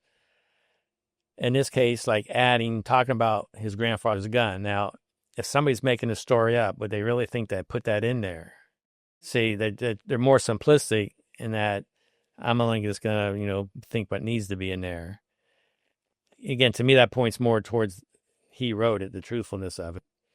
With movies, you can watch a fictional murder mystery and figure out who did it in the first 15 minutes if you listen to what people are saying, because the writer knows who's going to lie and who's going to tell the truth. And they will have the actor that's going to lie just like real people. I mean, I see it all the time, even though they're fictional shows, the deception is still there. So But the word vehicle would still be something that, in this case or not, that you'd look at in terms of my vehicle and lingering vehicle. Well, yeah, it seems odd he would use the word vehicle. Well, when it comes to what we drive, the two prominent words are car and vehicle. Most people don't use the word automobile. I'm going to get my automobile washed. Some people, street lingo could be my ride or something like that. But most people either call it a car or a vehicle. And most people do call it a car because that's more personable. But for some people, maybe that is a vehicle, you know. It could be, I like to look to see what kind of vehicle it is. If it's very old jalopy, well, maybe that's why it's a vehicle, because, you know, if he's driving a brand new Corvette, I'd expect him to call it a car then, you know. And so I would still look into it because it does seem unusual. And I would lean towards he wrote that. Okay. Not somebody else wrote it. Interesting. OJ's case. And what was interesting to me in your book is the fact that you say, I was looking at the materials and can confirm that he never, ever, ever says a simple phrase, I did not kill Nicole. And this is a fascinating thing because he says so many things, but he never says the simple phrase, ever. And this is up to, I wrote the book in 2001, and you mentioned up to that point, no, never said it. I don't think that he ever admitted it. It seems like there may have been one time when he did say something like, I didn't do it, but then he immediately said, you know, like, I'm not capable of doing that, or so he qualified it. And I may be wrong on that. Maybe they never even said I didn't do it. But that's the only time in all those years, even, you know, prior to his death, he never denied it. He would always say things like, I'm not capable of doing that. I loved her too much to do that. And again, well, I believe what you're telling me, but you haven't denied the act itself. That's what we're looking for. Yep. Even the title of his book. Yes. I want to say. And the other book is If I Did It. If I did it, yeah. That's bizarre. And in my class, I show a short clip of him discussing that, how he would have done it. And boy, it just doesn't sound hypothetical. I think he described exactly how he did it. You know what's interesting to me about this case, that's absolutely true what you said, is that I think subconsciously he wanted to get caught. Subconsciously. I think he was surprised, I mean, relieved, of course, surprised. And in a way, I think it was like it was eating him up. In your book, you talk about which I thought was very interesting when he says, I cannot have a picture of my kids in the cell. I just can't look at it. It's debilitating, I think he says. Well, if you didn't do anything wrong, why would you not have the picture of your kids? That's your support. That's what you live for. It tells me, because you're looking at them and you feel guilty. Mm-hmm. You can't look at them because, you know, they're literally judging you from that picture. Another thing, again, a great illustration when he says in your book, when he says, I'm sorry for the Goldman family, I know how much it hurts. But he never gives a denial that he did it, that he killed him.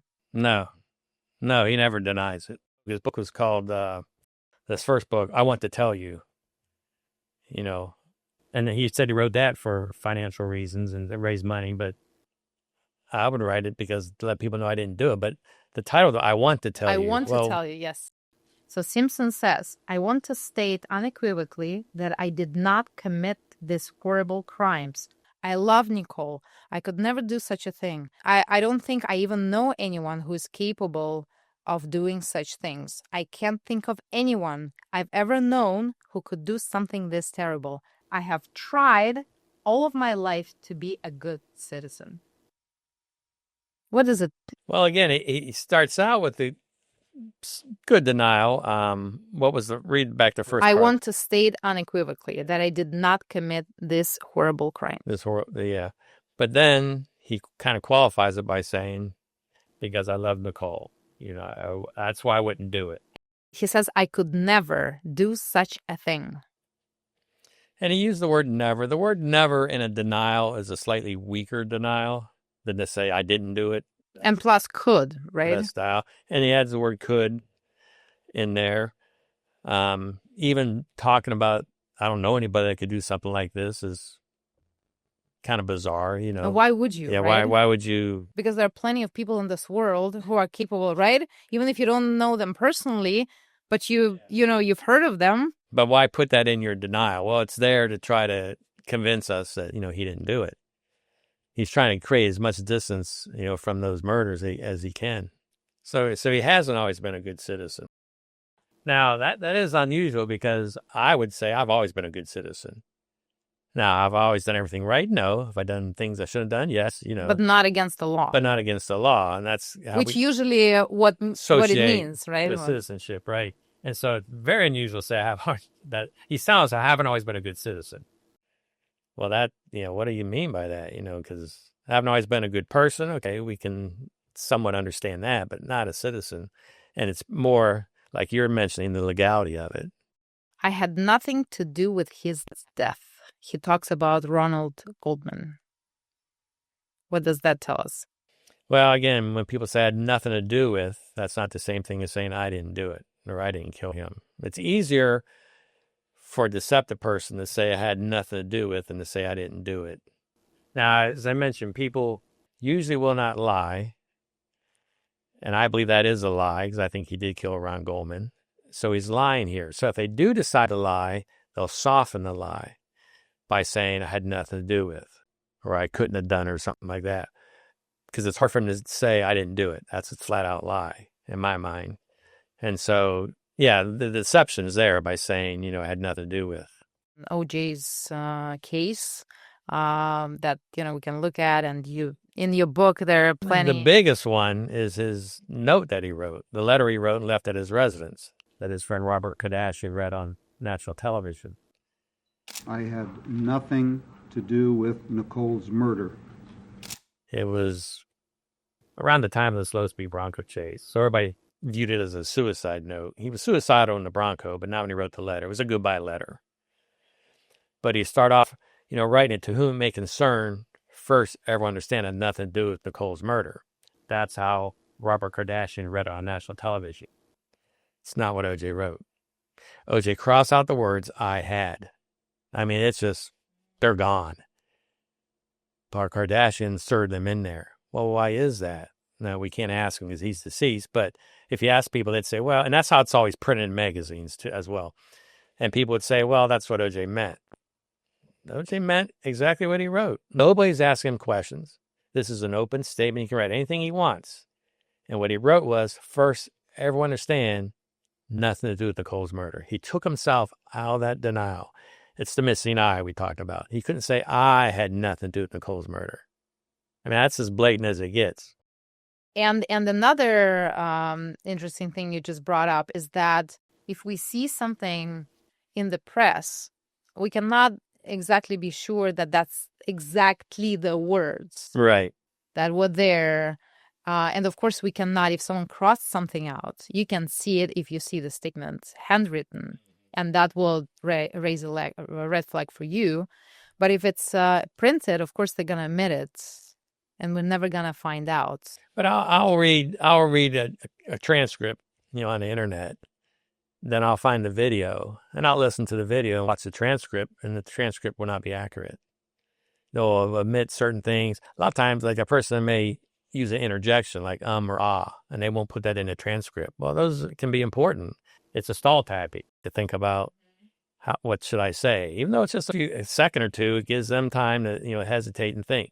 And again, if a statement's come from memory, it should be there, you know, as they're telling. It should flow pretty smooth as they tell you, you know, what happened. Sure, you don't need to hesitate. You don't need to hesitate. I mean, you know, something happened 20 years ago, then yeah, you're going to have to think a little bit about it. But yeah, so even like you point out, sometimes the transcripts are not completely accurate. And when it comes to statement analysis, yeah, we need to know everything that was said word for word. Another interesting case, Michael Jackson. And of course, Michael Jackson is also no longer with us. Of course, the relevance of somebody who's still alive and still can be prosecuted is different than if someone is deceased. But it's fascinating to me because it seems that people look at prominent figures a lot of the time, sort of less now with social media, but kind of like untouchable, and especially Michael Jackson.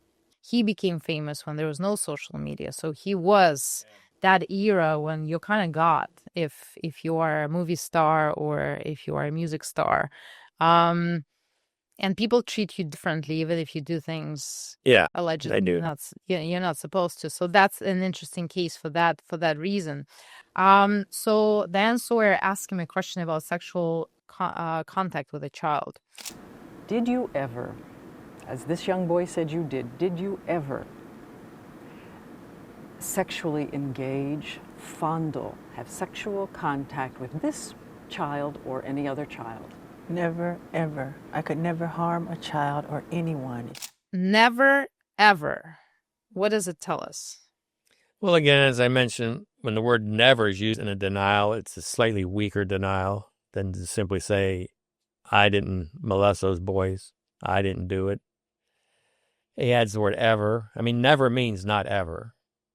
So what he's saying is, I have not ever, so he's adding to it, trying to convince us that he would never do something like that. But the key is, he says, in this case, he says what he said, harm. In other statements, he would use the word hurt. I wouldn't hurt a child. I wouldn't harm a child. Well, everybody has their own personal dictionary. Certain words mean certain things to people. And to most people, when you think about the word hurt or harm, you think about a physical injury causing them pain. And yes, if you sexually molested somebody, that could still be viewed as, you harmed that child. But what's he thinking? That I didn't cause them any pain, or I didn't physically, punch them, hit them, whatever the case may be, as opposed to sexually molesting them. Well, yeah, and to that point, the two guys from Finding Netherland that came out later, they even say in those interviews that at that time, we did not even view it as we view it as adults now, because we were children. Right. So, and one of them actually, interestingly said, I only realized what actually happened when I had my daughter. And I looked at her and was kind of terrified that something like that can happen to her. Mm-hmm. So it only really hit him then. So, to your point, yeah, they might not even felt at that time that because grooming can be very elaborate. Yeah, they felt they weren't being harmed. I don't recall him ever denying using the word, sexually molesting. It's always harm or hurt. And I think to him that's a truthful statement. I didn't hurt them. And then based on what you're saying here, their testimony is that they weren't hurt, back then, because they were just children, so they didn't know. He says, I'm not even interested in that. Not in my heart. It's not who I am. And it's not what I'm not even interested in that. No one normal human being is interested in molesting a child. Right. I might be interested in this book or in this movie, but I'm not interested in molesting someone or killing something. That just doesn't sound right. No, it doesn't. It has a meaning. There's a reason why they said that. There's a reason why they put this in their story. And as an investigator, your job is to find out why. Why did they include this information, or why did they say it, a certain way? And then she asks, And what do you think should be done to someone who does that? To someone who does that, what I think it should be done, I think they need help in some kind of way, I think they need help in some kind of way, Now, again, ask yourself how you would answer that question. The word help is definitely not what I was thinking. No.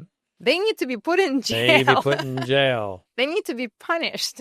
And this is a question that sometimes they might need to be treated if there is a psychological. I might get there at some point in my thinking. But help would definitely be not part of the first thing I say. No, and this is a question that in some interviews are used towards the end of the interview to see how the person responds. And then they ask them, what do you think should be done to the person that took this money, whatever they're investigating? And a truthful person is usually going to say they should be locked up. A deceptive person might say, well, they should be given the opportunity to pay it back or something like that. So it gives you a little insight. And so that's what's going on here. But before he does that, I think based on how you read, he answered the question with a question. With two. With two questions, which means it's a sensitive question and it's a stall tactic. And then his answers is a very poor answer. It's right. Most people are going to say that person needs to be locked up, or needs to face, you don't, maybe if it won't be that severe, still that person should be charged, arrested, or. A person just answers they need help. Can it be ever a high level of compassion? Let's say, I'm thinking, a priest, Mother Teresa, I don't know. Would that be acceptable answer in that? It would, initially it would not be acceptable, but maybe that's why it's there, because that's their background. They would admit, well, yeah, they do need to go to jail or they need to face the consequences. But the first thing in their mind is, let's help this person. There are people out there that are like that. And maybe Mother Teresa or somebody like that. And so, yeah, we'd have to take that consideration, but we would see that as a red flag if somebody just said, oh, they need help or something similar to that, as opposed to being arrested, punished, or whatever. What do you think? I don't know if you followed that. Erica Kirk, that big speech that she gave at the memorial where President Trump was, Tucker Carlson, a lot of people were there. And she's a Christian. I'm sort of setting up the stage. She says that young man, and we're not analyzing the word specifically right now because we don't have it in front of us, but she says something like, and that young man, I forgive him. So again, she's a Christian, but this kind of just happened. Her husband was just killed. Is it something, again, this is out of context, you don't see the transcript right now, but is it something that you would say, I want to look into that? That's a little too early. She's not saying, I forgive him and let him go. He still needs to face the consequences, and I'm sure she'll be fully behind that, whatever the law allows. And there's some passing of time has gone by. It's not like if you immediately said that seems a little the same day or something like that her husband was killed. So time has gone by. But yeah, I think it's just the Christian thing to do, which is true. It was powerful. It was definitely in the moment. See, I always wrestle with that because God will forgive you if you ask for it. Mm-hmm. And so, and I'd be the same way. If I was offended or hurt or whatever, if somebody asked for my forgiveness, yeah. But to just volunteer it without them asking for it, I don't know. That's what I always wrestle with. It's still the Christian thing to do. But if you think about God, that's the ultimate. Yeah, he'll forgive you, but you gotta ask for it. You gotta confess, Right. Ramsey case. John Benet. This one, oh my God, what a case. It is, yeah. It's been so many years. When did it happen? 96. 96. And still people cannot put it to rest because, of course, the killer was not found. And also because they talk about new evidence, new DNA testing, possibly, that more information will be revealed or whatnot. So we already spoke about Patsy, the mother, referring to John Benet as, I loved that child.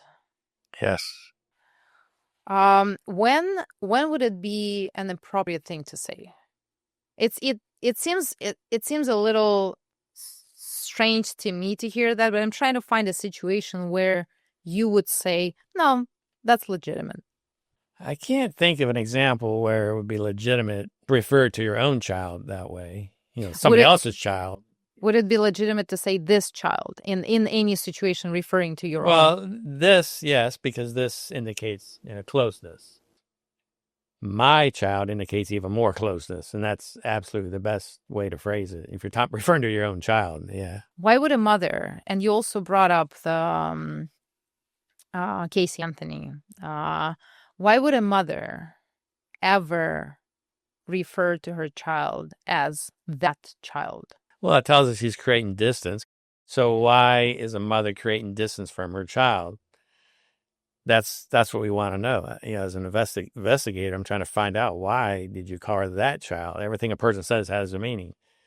And, some situations would be, one, if you caused her death, then maybe that's why you're creating that distance. If that child, depends on what the situation was, but caused you embarrassment, your family or something, then maybe you would create that distance.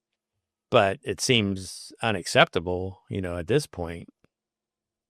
Another very curious thing, on her grave, they put December 25th as the day that she died, even though she was discovered December 26th. And I'm assuming, they cannot tell exactly when she passed. Why would, and he gave a very, it just is a very strange answer if the father asked why that's the case.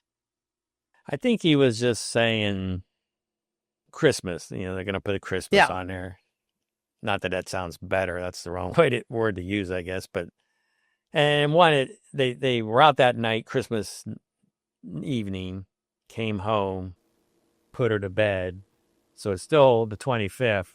But then, as you mentioned, we don't know exactly during the night, which will move into the 26th, when she was killed. I guess I'm asking, would it be possible that it's because he knows that she passed on the 25th? Yeah. I mean, it could be. It's definitely something we would take a look at. It sounded so bizarre to me. If we're going to honor her, let's honor her on Christmas, I guess, something along those lines. Another thing that you talk about in the book, that's John Ramsey never, in any interviews that you looked at or any statements, ever said, "I did not molest John Benet." So he never actually gives that statement. And then another interesting thing that I picked up on, they talk about they had this obsession with why their daughter died. Why? And I picked up on that because to me it seems, who did it? What were the circumstances? And this is just a couple months after she was killed. Yes. And the killer hasn't been found. Yes. Why are you giving this interview? Because we want to find out who killed our daughter. We want, that person to turn himself in, or whatever the case may be. But they didn't say that. They were saying, we need to figure out why this happened. I mean, eventually you'd like to know that, but that's not, it should be on the forefront of your mind. The why, it's who. Let's figure out who did this. The biggest thing with the Ramsey case, with John and Patsy, is that in one of their first interviews, John said, "We'll find you. We will find you. I have the sole mission for the rest of my life." Mm-hmm. They repeat that a lot. Now, think about what he just said there. I have that as a sole mission for the rest of my life. Again, how would you phrase that? Most people say, "I won't stop looking for you until I find you. I won't give up until I find you." It's not what he said. He said for the rest of his life, he'll be looking for the person that killed his daughter. How does he know that? What if the guy's caught the very next day? Yep. Right now, what if he's caught tomorrow? So he knows that that person will not be caught. What it tells me. Now, I think it was several years later, Patsy Ramsey was interviewed, and she said, until the day we die, we'll be looking for the person that murdered our daughter. And that was true in her case. Same thing. Unfortunately, it's true in her case. She's passed away. But again, it's not, we'll keep looking for you until we find you. It's till the day I die, I'll be looking for you. Meaning she knows that I'll never find you. That's what they're saying, or I'll never turn you in, or whatever the case may be. That's what the language says. So it seems that what she's saying can be one of only two things. Either you did it, and that's why you'll be looking for the rest of your life, because I'm not going to give you stuff up. Or you know who did it, and you're not going to give them up. Right. I'm not finding any other option for this Those are the only two statement. options I see, right? Based on what they said. And they both said it years apart. And then the other thing is, the big clue is the ransom note. That ransom note is something else. I'm It's glad you brought it bizarre. up because, again, in your book, you talk about that horrible kidnapping case in the 30s, right? Lindbergh. Yeah, Bruno Richard Hauptmann, the Lindenberg Kidnapping, baby. and you actually quote this the ransom note, and that's a ransom note, legit, short, to the point. And then you have Patsy and John Ramsey with their 3 pages notes with strange words with we and I, intermixed, even though it's supposed to be a group, and then it's an I. Yeah, the first paragraph, there's, we have your daughter. She is safe. And if you want her to see 1996, follow our instructions. Lots of plural pronouns. But then later, follow my instructions. I advise you. Well, if a group wrote this, because they start out saying we are a group of individuals that represent a small foreign faction. So I make it sound like terrorist group, But if it's even though one person wrote it, if they're writing for a group, they'll have a group mentality. And they'll always be we. We advise you to be arrested. We will call you. But the changing pronouns indicates deception. In this case, from a plural pronoun to a singular one. So it tells us this is not a group. Because if there's one person, maybe 2. It could still be a kidnapping. Still needs to be investigated. But right off the bat, just looking at the pronouns, changing pronouns, there's something wrong with this ransom note. But then if it's an outsider, would they spend time writing 3 pages? Well, that's what the Ramseys stated this in their book, The Death of Innocence, is they believe that somebody broke into their house while they were out having dinner at a friend's house, sat in their house perhaps for hours, and then penned the ransom notes. It was written on their stationery, their paper, with their pen.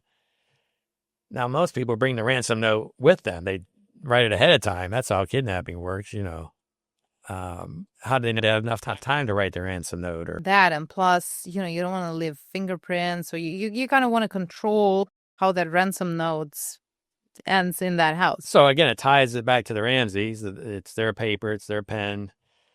There was the handwriting resembles, right, Patsy's handwriting. I'm no handwriting expert, but the handwriting, everybody was just excluded except Patsy. Now, I forget how it works.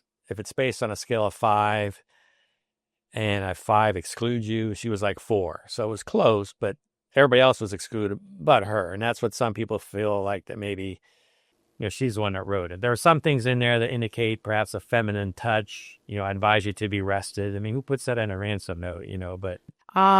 Is it possible to fake your handwriting where it would not be able to link it to you? It's possible. It still could be difficult. You can, some people write with the opposite hand to try to do that. But for most people, it's going to be very sloppy. Some people are ambidextrous. I can write with both hands, and I write slightly different if it's left or right. But it'd be hard to, if you got, especially if you watch them, I want you to write, here's a paragraph, I want you to copy it and write it down. If somebody faked it, they could really be making sure, concentrating that they did it a certain way. And so if you watch them, that can perhaps tip you off. But again, the experts, I don't know who they were, but could not exclude her, from writing that ransom note. So what's your take on that ransom note and Patsy's involvement? Well, I think the ransom note was not written to extort money from the Ramseys. I don't believe it's a legitimate ransom note. As you mentioned, they're very short. I think the FBI said it's the longest ransom note they've ever seen. It's to the point. I think it was, so if we say, okay, they didn't write this note to get money from the Ramseys, then why is the note there? Well, it's a ruse, to throw them off. Now, the Ramseys have always said, and they say this in their book, that they believe this was a kidnapping that turned into a murder. That in the process of kidnapping JonBenet, somehow she was killed, and so then they just, left her body there. The note was already written. When Larry King interviewed them, he asked Patsy about that, and he said, what would be the purpose of a ransom note if the victim was dead? Patsy said, I don't know, but I hope to ask the killer one of these days. Can you guess? I think it was a ruse to throw us off. She just said she thinks it was a ruse. Now, they've always said, no, this was a kidnapping that turned murder. And as soon as she said that, John jumped in and said, well, we think this was we address this in our book, we think this was a kidnapping that, turned into a murder. But she just said what most people believe, that this was a ruse. I mean, I think the truth came out here. That's why the note was written, whether it was written by them or somebody else. And that's what the note sounds like. This is not a legitimate effort to extort money from the Ramseys. Now, we talked about a person's personal dictionary. Certain words mean certain things to people. And there are no synonyms in statement analysis. The note starts out, Mr. Ramsey, okay, which is appropriate. That's how we think, an unknown kidnapper would, Mr. Ramsey, listen carefully. At the end of the note, in the last paragraph, they refer to him as John, but try to grow a brain, John. Very personable. Should be Mr. Ramsey throughout the entire ransom note. So, again, we have change in language from Mr. Ramsey to John. Is there justification? No, not in a ransom note. For unknown kidnapper, it should be Mr. Ramsey throughout the entire ransom note. But what happened was they start out Mr. Ramsey, and then they never refer to him again until the very end. And like you said, it's a 3-page ransom note. So it was so long, they got to the end, they forgot to keep up that facade. And the true colors came out, and they referred to him as John. Whoever wrote that ransom note knows John Ramsey. You can bet on that. Yep. But that's what it tells us. The language tells us. They felt comfortable calling him John. The two allegations in the general public were that you killed your daughter and you also molested her. And at one point he did give a good denial, I did not kill my daughter. But as you mentioned, when it came to the molestation part, he never gave a direct denial to that. He inferred, he didn't do it. I think I forget exactly what he said, but yeah, it wasn't that direct. And so, again, just as an investigator, I'm going to ask some more questions about that. And I think it was still, I'm not sure what the final decision was, if she was molested or not. She may have been that night she died, but prior to that, I don't know if there's any indication that prior to that. With such a lengthy, it's been the case for such a, unsolved case for such a long time. Someone, I would assume, becomes more sophisticated in how they phrase things if they're trying to hide information.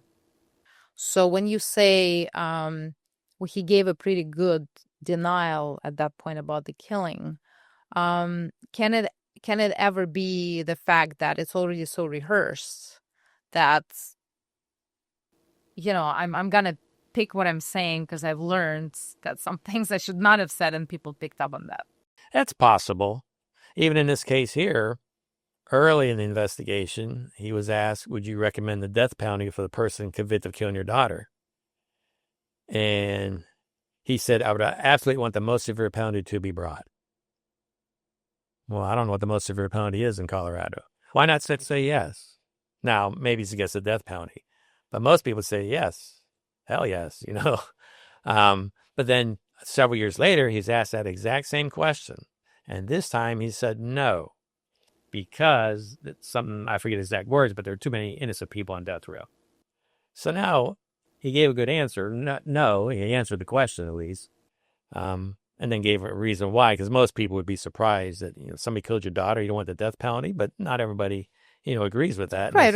Yeah. So he changed his answer is what I'm saying. Initially, it was just, I want the most severe penalty to be brought. So what he's insinuating is that, yes, I want him to face a death penalty, but he doesn't say that. He just says it's a severe penalty. In your opinion, and this is just an opinion, obviously, what in your opinion happened on that night? Well, we have to look at the evidence. The evidence is when they came back that night, JonBenet was asleep, according to their testimony. They carried her into the house and put her to bed. Burke went to bed. John and Patsy Ramsey eventually went to bed and went to sleep. Years later, Burke would tell us he got back up that night, went downstairs. That was Dr. Phil's interview, Dr. Phil, I think it was during the Dr. Phil interview. And he played with some of the toys he got that Christmas morning. Then he went back to sleep. Now, the autopsy showed pineapple in JonBenét's stomach. She liked pineapple. The Ramsey say she had no pineapple that night. They went to a friend's house to dinner, no pineapple, came home, no pineapple. But yet she's got pineapple. I don't know all the particulars as to what time frame, based on it's being digested, but she had pineapple that night. Now, the crime scene photos of the house showed the countertop in the kitchen and a bowl with some milk in it. And I think it was believed, maybe it was cereal or something, but I believe JonBenét liked her pineapple in milk. And so now looking at those crime scene photos, it looks like that was pineapple, which means she got out that night and had some pineapple. And that's what the evidence is, pineapple in her system. When she got up, we don't know. When she went back to sleep or even did go back to sleep, maybe somebody broke in and snatched her then, but she got up. The question to me is, was Burke and JonBenét up at the same time? I don't think that's ever been asked of him. I'm not saying he did anything, but that's, as an investigator, okay, the evidence is you now say, and this is years later, so they didn't have this, initially. You said you got up. The evidence is she got up. Did you see her that night? Or see anybody else in the house that night or hear anything that night? I think you say you never heard anything, because some people believe a stun gun was used. I question that, but yeah, that's the question I would ask is, were you both up at the same time? We also know that based on the ransom note, I don't think it was a legitimate ransom note. I think that's pretty clear at this point. That's pretty clear. We know whoever wrote it knows John Ramsey because they called him John.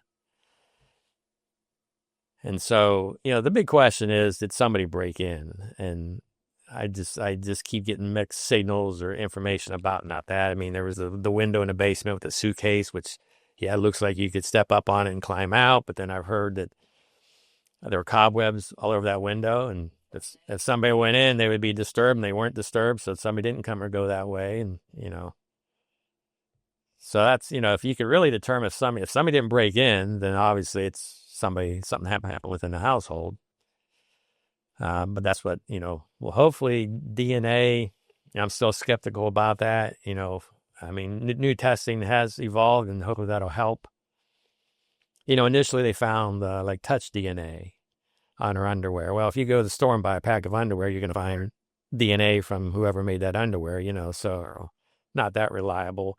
But I think they have, better samples now also to test. But it always puzzled me when they, the district attorney cleared Ramsey's because of the DNA. Mm-hmm.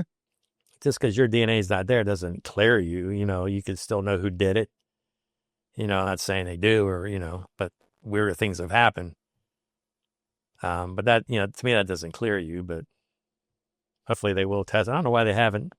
Maybe they don't have much to test. It'll degrade, so they're waiting. Or maybe because it was kind of, from what I'm understanding, it was a poor first collection of evidence kind of situation, where because they believed it's a kidnapping, they didn't, sort of secure the house. Oh yeah, that was.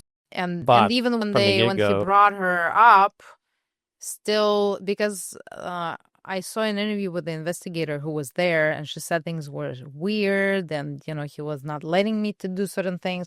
It was just a very strange situation. But from just simply, just dissecting the evidence that you looked at, am I to understand that you would not rule out that he did not molest her? Would not rule out that possibility? I would not rule it out. I think it's unlikely that he did or was even before that. I don't think he was before that. I would rule that out. But, again, I would ask him directly, see how he answers it. And again, he was asked that question about both of them, killing her and molesting her. And so he answered both of them at the same time. And again, he gave a good answer for, I didn't kill her, and sometimes people feel like, okay, I just denied that. Well, I'm also denying the molesting too, even though I didn't specifically say that. I just said, I forget what he said, but, and so that's a possibility there as well. That's why he said it the way he said it. So whoever wrote the ransom note, you would say that they knew John pretty well. I believe they knew John. I believe it was not an attempt to extort money. It was not a legitimate ransom note.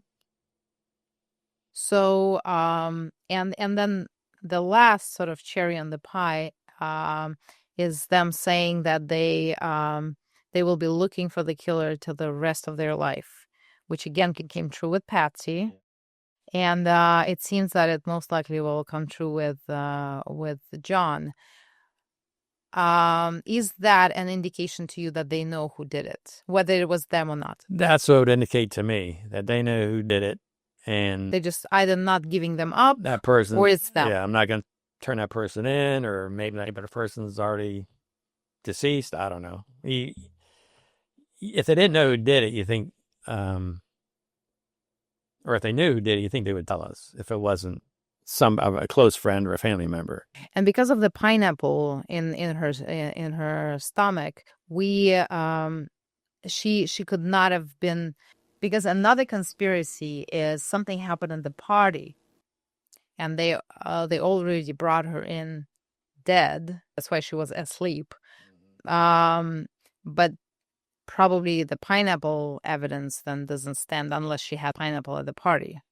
Right, and I don't know. I know the Ramseys said she had no pineapple. I don't know about the guest, at the house that was hosting the dinner, if they confirmed that or not. And then again, that's why if Burke could say, she got up, we were both up at the same time, and she had pineapple. Well, did you see that interview, the Dr. Phil with Burke Ramsey? I did. Everybody, and me included, pick up on that strange behavior of his, and this constant smile that never leaves his face, which is strange. What was your take from that interview? There was a lot of softball questions. Dr. Phil didn't go real hard on them. Certain questions, there were questions that weren't asked that should have been asked. And his behavior was a little bit, abnormal.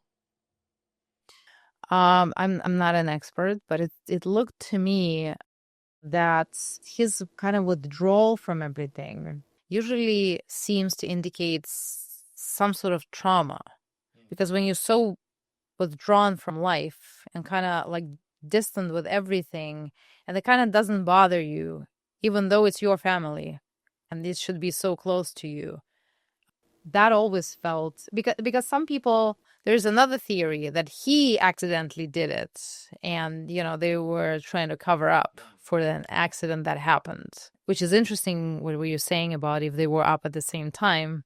Like, I didn't say he did it. CBS said he did it, and he sued him. Haha. But now, allegedly, there are some theories. Oh, yeah. As I said, there's a lot of theories, and that is one of them, that he accidentally killed her. And then if to follow that theory, then a mother protecting one child. Sure. Yeah. I don't know if Burke Ramsey's ever taken a polygraph. I don't think he has. I think Dr. Phil talks to him about that, or asks him if he did. I'm not sure. Yeah, but I don't think he offered to give him one. And they never won polygraph, right? What's that? Patsy and John, they never were. I don't think they were. I've never seen any results if they were. And again, that would help clear up a lot of things too. If John or Burke would take a polygraph, perhaps. But yeah, I mean, we'll have to see where the DNA takes us. All the hope is in the DNA, ultimately. A lot of people are hoping for that, because I don't think anybody's going to talk, So anything and everything that you read from the case is not offering a definitive answer. But in this case, you did not find anything that would be so obvious, let's say, or so telling about any of this. Not so. There's some telling things, but not so telling. Nothing that's going to convince a jury, no. But what are those telling things? Well, just like we said, the ransom note, and I think they know who, John Ramsey. But the biggest ones is not saying we won't stop looking for you. They said till the day we die. I think that's Sole mission is the rest of my life. Yep. Believe what people tell you. Yep. Dylan Farrow, Woody Allen's daughter. She an open letter that she wrote, I think, to New York Times. That's what we're looking at. In a few words, your opinion and your verdict, so to speak, to that letter. Oh, to the letter she wrote. Yeah. I believe she was being truthful in that letter. And what are any things that I forget exactly what was in there.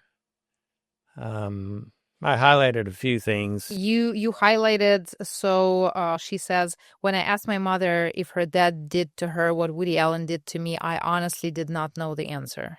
Yeah, now she used the word honestly, which can indicate deception, but as I mentioned, to me it's 50% of the time. But I think she's being truthful there. Just the fact that she's putting that in her statement. She asked her mother about it. Is that acceptable? To me, it leans towards, that's a truthful statement. But is it the person put that in their statement? I don't think so. Another thing that you underlined was she describes what happened. So he told me to lay on my stomach and play with my brother's electric train set. Then, and you highlighted then, he sexually assaulted me. He talked to me while he did it. Yeah, I mean, the word then can mean immediately. It can also mean afterwards. It's a spanning of time, or how much time went by. Not so much important in this case, but she talks about how as he was molesting her, she's focusing on the train. Focusing on that train going around the room. And again, that's a connection to something else that was going on. And then she talks about how, which kind of natural that if she sees a train like that, she has a hard time, watching it. So again, it leans towards, that's a truthful statement.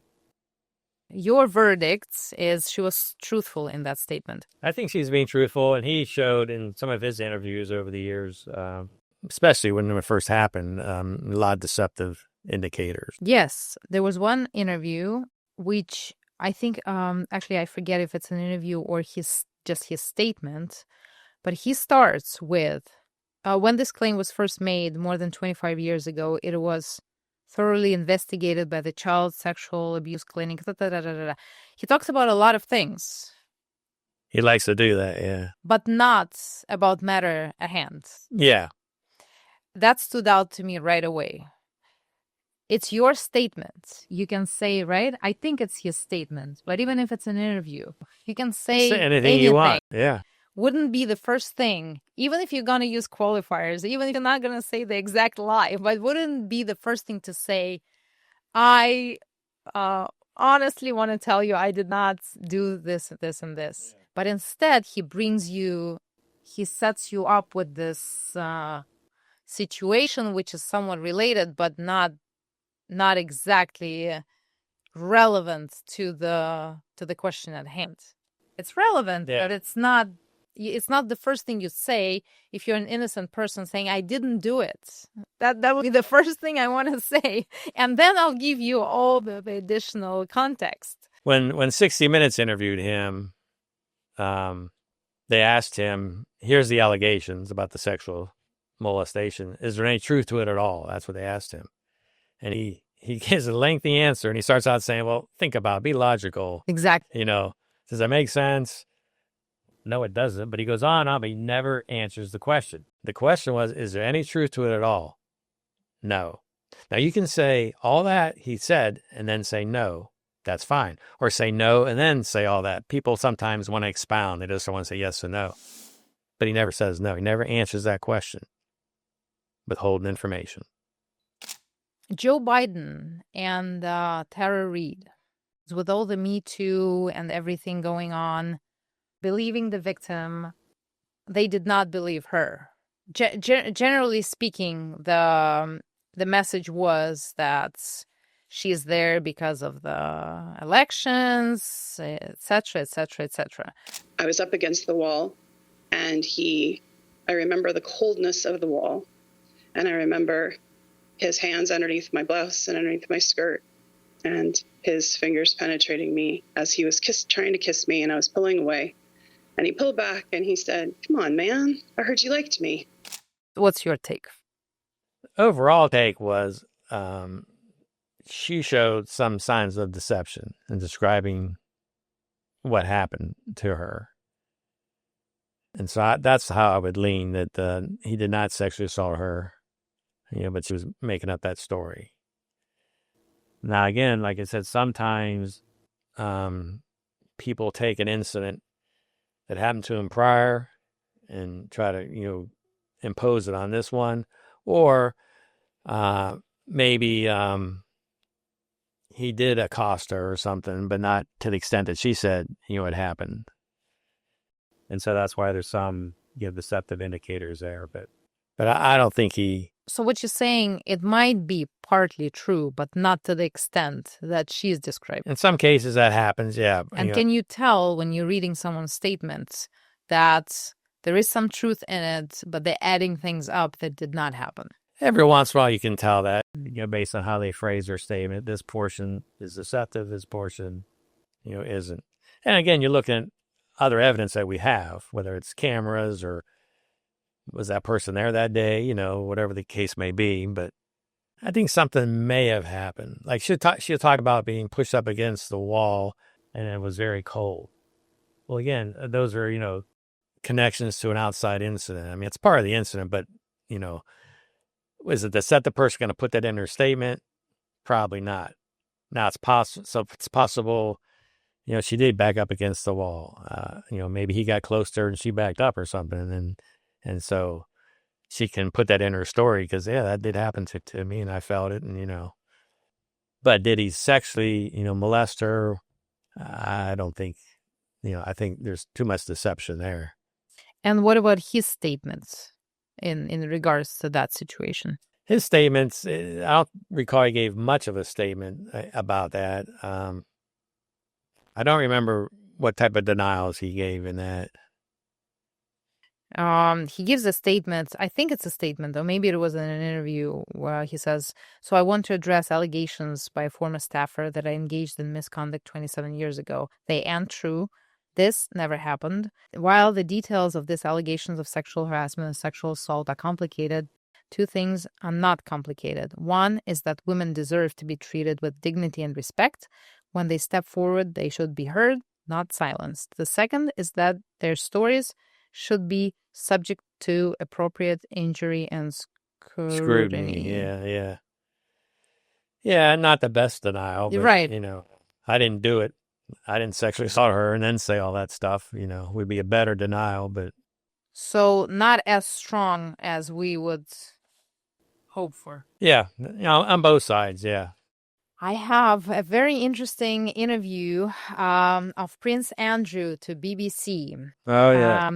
After Epstein suicide, alleged suicide. So that's the best explanation I can give you. I'm not a statement analysis expert, so this is just my personal You're opinion. getting better at it. So you are in a situation which you control. I mean, you agreed to this interview, right? Prince Andrew to the BBC interview. And yet it feels to me like they put a gun to your head. I think we can both agree there are definitely signs of deception in this interview. Oh, yes. Yep. She was a 17-year-old girl. She provided a photo of the two of you together. Yes. Your arm was around her waist. Yes. You've seen the photo. I've seen the photograph. How do you explain that? I can't. Because I have absolutely no memory of that photograph ever being taken. And what he keeps denying in this interview is that he doesn't remember that photo being taken. Yes. Yes. Right, I believe you. You probably don't remember it being taken, but it was taken. There you are. But he won't go beyond that, He wants us to believe it's not him in that photo, but he doesn't tell us that. He just alludes to, well, it could, somebody else's hand. But all he keeps saying is, I don't remember that photo being taken. There was another guest, John Brockman, the literary agent, and he saw you getting a foot massage from a young Russian woman. Another guest was John Brockman, the literary agent. Now, He described Really? seeing you there getting a foot massage from a young Russian woman. Did that happen? No. You're absolutely sure, or Yeah, you can't remember? Absolutely sure. So John Brockman's statement is false.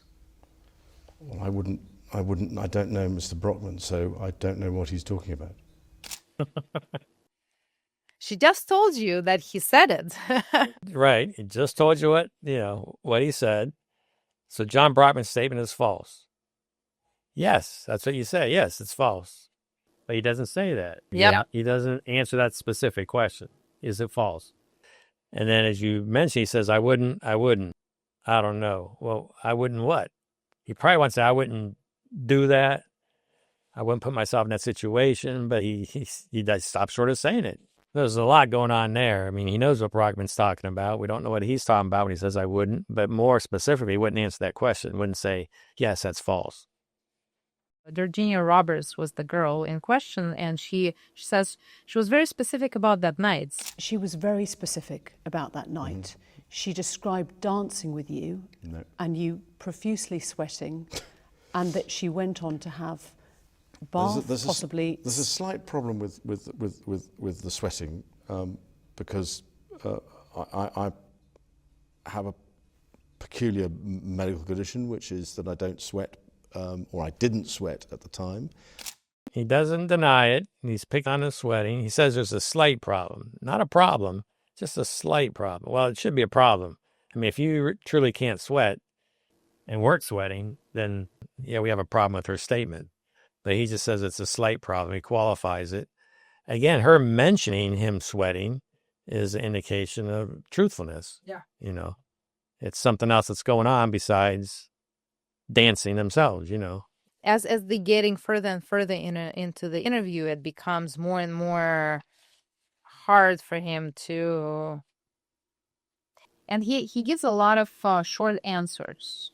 Is it possible that you met Virginia Roberts, dined with her, danced with her in Tramp, had sex with her on another date? No. Do you remember meeting her at all? No. Do you know you didn't meet her, or do you just not remember meeting her? No, I have. I don't know if I've met her, but no, I have no recollection of meeting. Easier to lie, the shorter the answer is. It was interesting. He started off the interview, or she did, saying, why have you decided to talk now? And he says, well, there's no good time to talk about Mr. Epstein and all the things associated with him. And he goes on and he says, and actually, it's a very good opportunity, and I'm delighted to be able to see you today. Actually, it's a very good opportunity. Now, when people use the word actually, they're at emphasis to something, but the word actually always means a person is making a comparison in their mind. A lot of times you can see the comparison. Did you buy a new car? Actually, I bought a new truck. So most likely they're comparing car with truck. If you don't, they're comparing the undisclosed information. And we don't know what he's comparing here. Actually, it's a very good opportunity, and I'm delighted to be able to see you today. So most likely in his mind, he's thinking, this is a bad idea. I don't want to be here. And because he's making this comparison in his mind, it caused him to use the word actually. He doesn't need to use it. He could just say it's a very good opportunity, And so right there from the very get-go, his mindset probably was he didn't want to be there, having to answer these questions. He tries to diss himself. He says it'd be a stretch to say as that we were close friends. Then he says, I mean. Well, now when people say I mean, just forget about what I just said. I'm telling you the truth now. I mean, we were friends. So they were friends. And then later he says, but it'd be considerable stretch to say that he was a very, very close friend. All right, so I believe he was not a very, very close friend. What about just very close friend? Right. But that's what happens. I mean, people don't realize, exactly what they're saying, letting things leak out. He told Epstein, hey, I can't see you anymore, when they were walking through the park or something, and somebody had to photograph him. But he claims that's when he went to the U.S. to tell him this. He was there for some other things, but he went to tell him this. But I believe also that same time period, he's staying at Epstein's house. He is. So, and she asked him about it. So you're staying at his house, that's when you'd have this private conversation, which is going to get a little, revealing. Hey, I can't see you because not when you're walking through a public park, but that's what he wants us to believe is when he told him. And she kind of points that out. She says, well, why did you already knew he's a convicted sex offender. Why did you stay in his house? Yeah, why'd you even stay there? But yeah, the thing that's what he told him while they're walking through the park seems ridiculous. You don't have a private conversation. You do that at his residence, in his study or what have you. Because most likely they maybe did talk about it, but it wasn't to the point where we can't see each other anymore. Hey, this is what I'm getting feedback, pressure. And then he sees him again. So we got to keep it on a down low, but he still sees him again, like he just said. Yeah. We looked at quite a few cases today. Wow. Tell me, the coming of AI, what is it going to do to statement analysis? It's already done it. I have a partner, Mark Carson, and I have a program called Deceptio. It's been on the market about just over a year now. It's an online program that will analyze a statement for you. Deceptio.ai, that's the website. You can... Is there an app? We haven't have an app yet. You need it. You can type a statement into the entry screen. You can copy a statement from like an email, a Word document, paste it in there. You can download a video of an interview. It will transcribe the video and analyze it for you. I mean, a 3-hour video took like 20 seconds. It'll analyze it, point out all the deceptive indicators, a lot of things that we've talked about today. But most importantly, when you click on that word that it flagged, it tells you why it was flagged. So if it saw the word actually, it would tell you the person's making a comparison, look to see if you know what they're comparing. If it said the person used the word tried, they didn't do it, or it skipped over something in their story. Everything I teach is in that program, and then some. And then there's things I don't even teach that, that are a little bit more obvious, but I just don't. Police departments are using it. Insurance companies, insurance fraud investigators using it. And you can sign up for a monthly, subscription. You can just do it once a month if you wanted. But that's where AI at is with... That's amazing. Now, interesting with AI, and told us to write a deceptive statement. I forget what it was about. My partner was doing this. Give me a statement that's not true about something. It doesn't know how to do it. It doesn't lie? I mean, it writes a statement, but the statement sounds believable, because nobody's taught AI how to lie yet. Ooh. And we also put deceptive statements in there. Is this statement true or false? And it has a hard time deciding.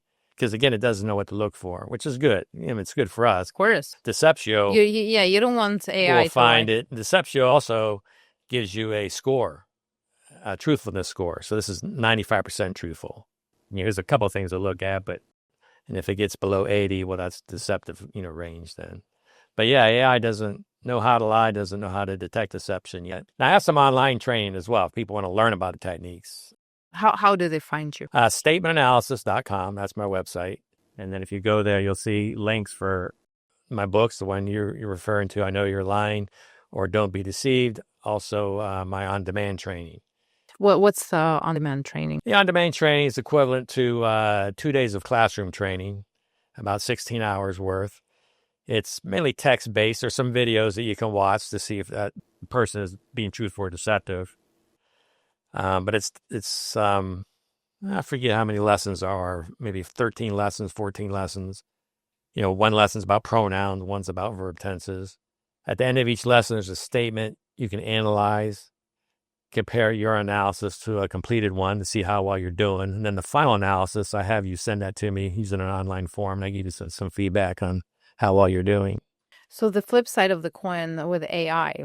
So if someone wants to compose a statement, they should just have AI compose it. It's going to sound truthful, and they're good. It'll sound truthful. Now, one thing we're also looking at is, because I get this, even some officers are also professors, teaching part-time at night. And they're getting, lessons from students that are AI generated. And they tell them, no, you can't use that, but yet they're using it. And sometimes they know. So that's one thing we're looking at to incorporate into Deceptio is, okay, can we tell if AI created this statement? Like one example was it was a describing a fire, but Chad said the flames were licking up the wall. And then we use the word licking sometimes to refer to flames. Most people don't use that word, but it did. And so to me, that was a sign that people don't talk that way. Chat GTP does, though. I think there are programs or something that can tell, like if you put the text in, they'll tell you if it was AI created. So Yeah, I think there are up. some like that, yeah. We're trying to incorporate that as well. The other thing we're going to incorporate is if you have a statement that's in another language, Deceptio will translate that for you and then analyze it.